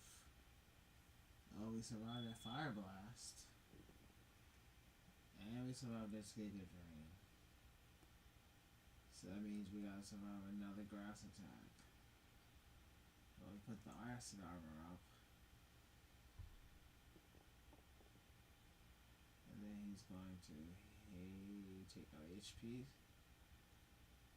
Yeah, he's taking a lot of HP from us. So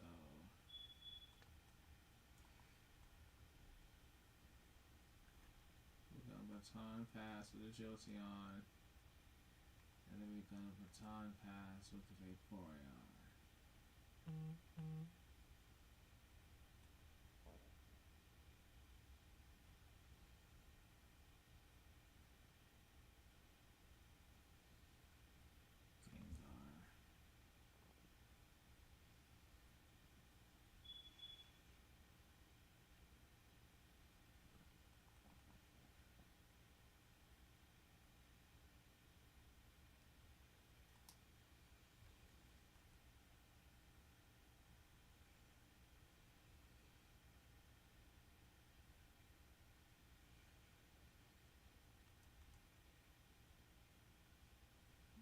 And then Vaporeon's going to sleep. So that's wild.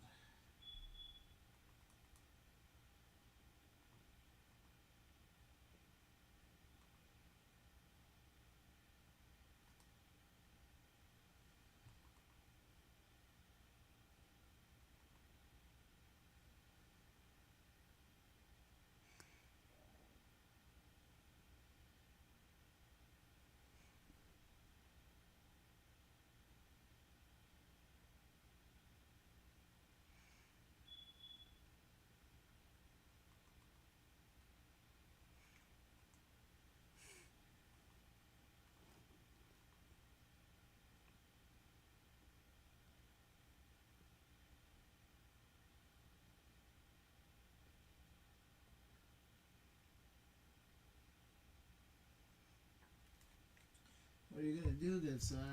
I have your Gengar about to get jumped.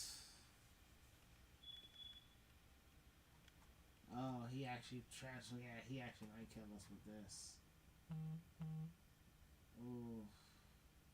Omni Ring with the Gengar, Mega Gengar is not what we wanted to fight. Yeah, I figured that was gonna happen. So that breaks the chain loop I had. I was hoping I was gonna be faster than the Mega Gengar. That unfortunately was not the case.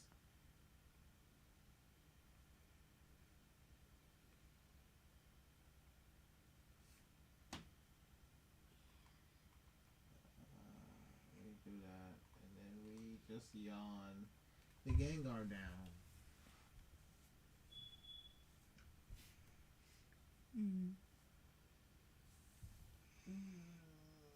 Yes, sir. Yes, sir, Bob.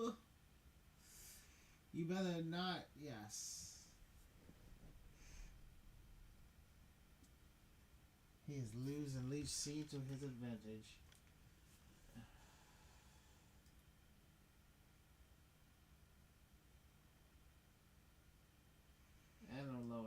special attack. Give me that special attack. Leafeon is becoming kind of a problem, I'm not gonna lie to you.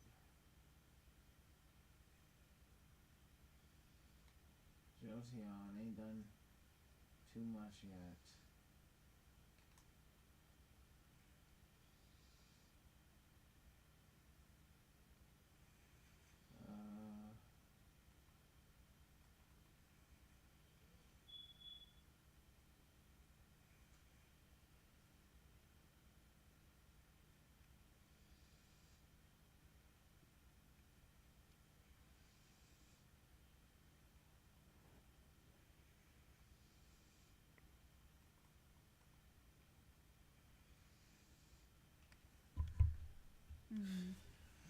I'm about to try something. I'm gonna try to get some healing and we're gonna see if it happens. Ooh, the Giga Drain hurts. Ooh. That Giga Drain almost one-shot my Vaporeon. Actually, no, the Vaporeon is dead now because of the Leech Seed.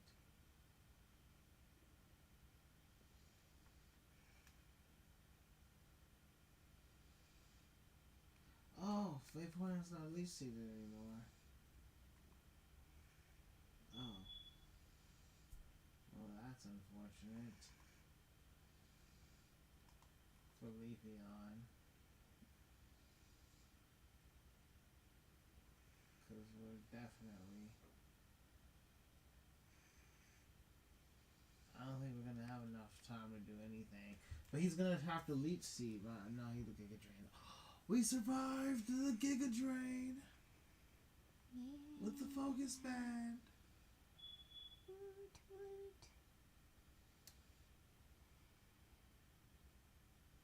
Toxic onto the Leafeon. Aqua Ring. Now we're gonna start healing.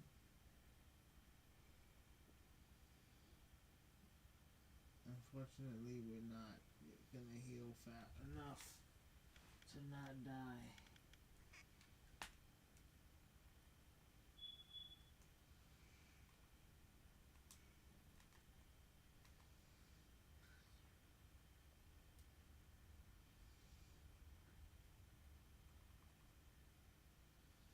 I'm gonna try it, but I don't think it's gonna work. He's gonna stop me. Yeah. Yeah, he definitely stopped me. I thought he Giga Drained the other one, but that makes sense, yeah. I tried.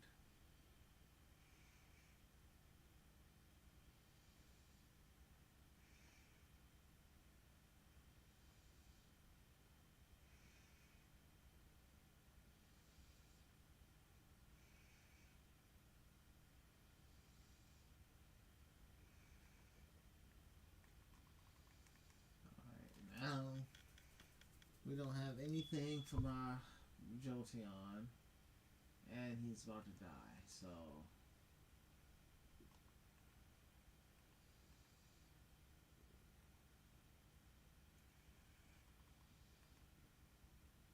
We really just gotta hope that Jolteon can outspeed the Gengar real quick, and it not wake up and kill us. It's gonna wake up, though.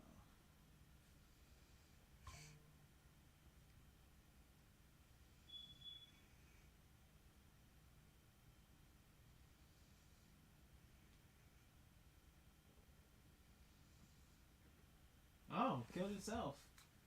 Even better. I confused it so when it woke up it killed itself. And now we hit it with a Snarl. And now we're gonna jump his Leafeon, hopefully. Do you have another Pokemons?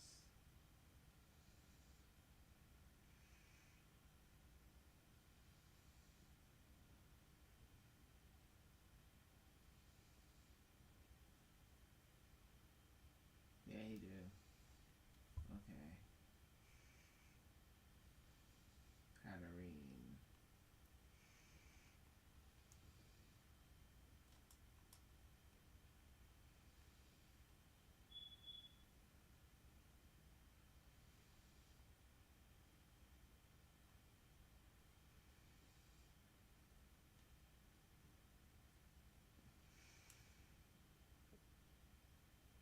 think what we need to do is get rid of the Hatterene. If we can get rid of Hatterene, ooh, we went first.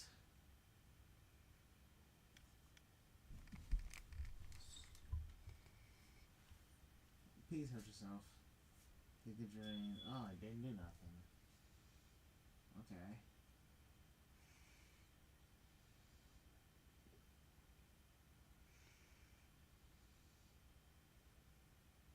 Don't I have like synchronized or something?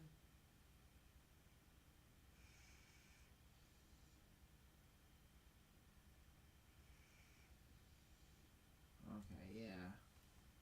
Hatterene hard counted us. That was crazy. Okay. Well, we got hard counted. I tried to poison the Hatterene. The Hatterene bounced it back. Poisoned the Umbreon. Killed my other Pokemon. And now they are currently destroying my Umbreon. So I guess I'll just... we're not fast enough to even go first, are we? With the poison? Probably not.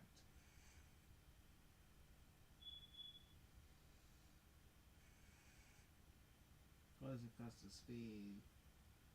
With the leaf, yeah, I get good drain for the win. Okay. I'm not mad. Y'all some bitches though. Alright guys. That has been this one. I'm gonna catch you guys on the next one. On the side with the flip. Bye guys.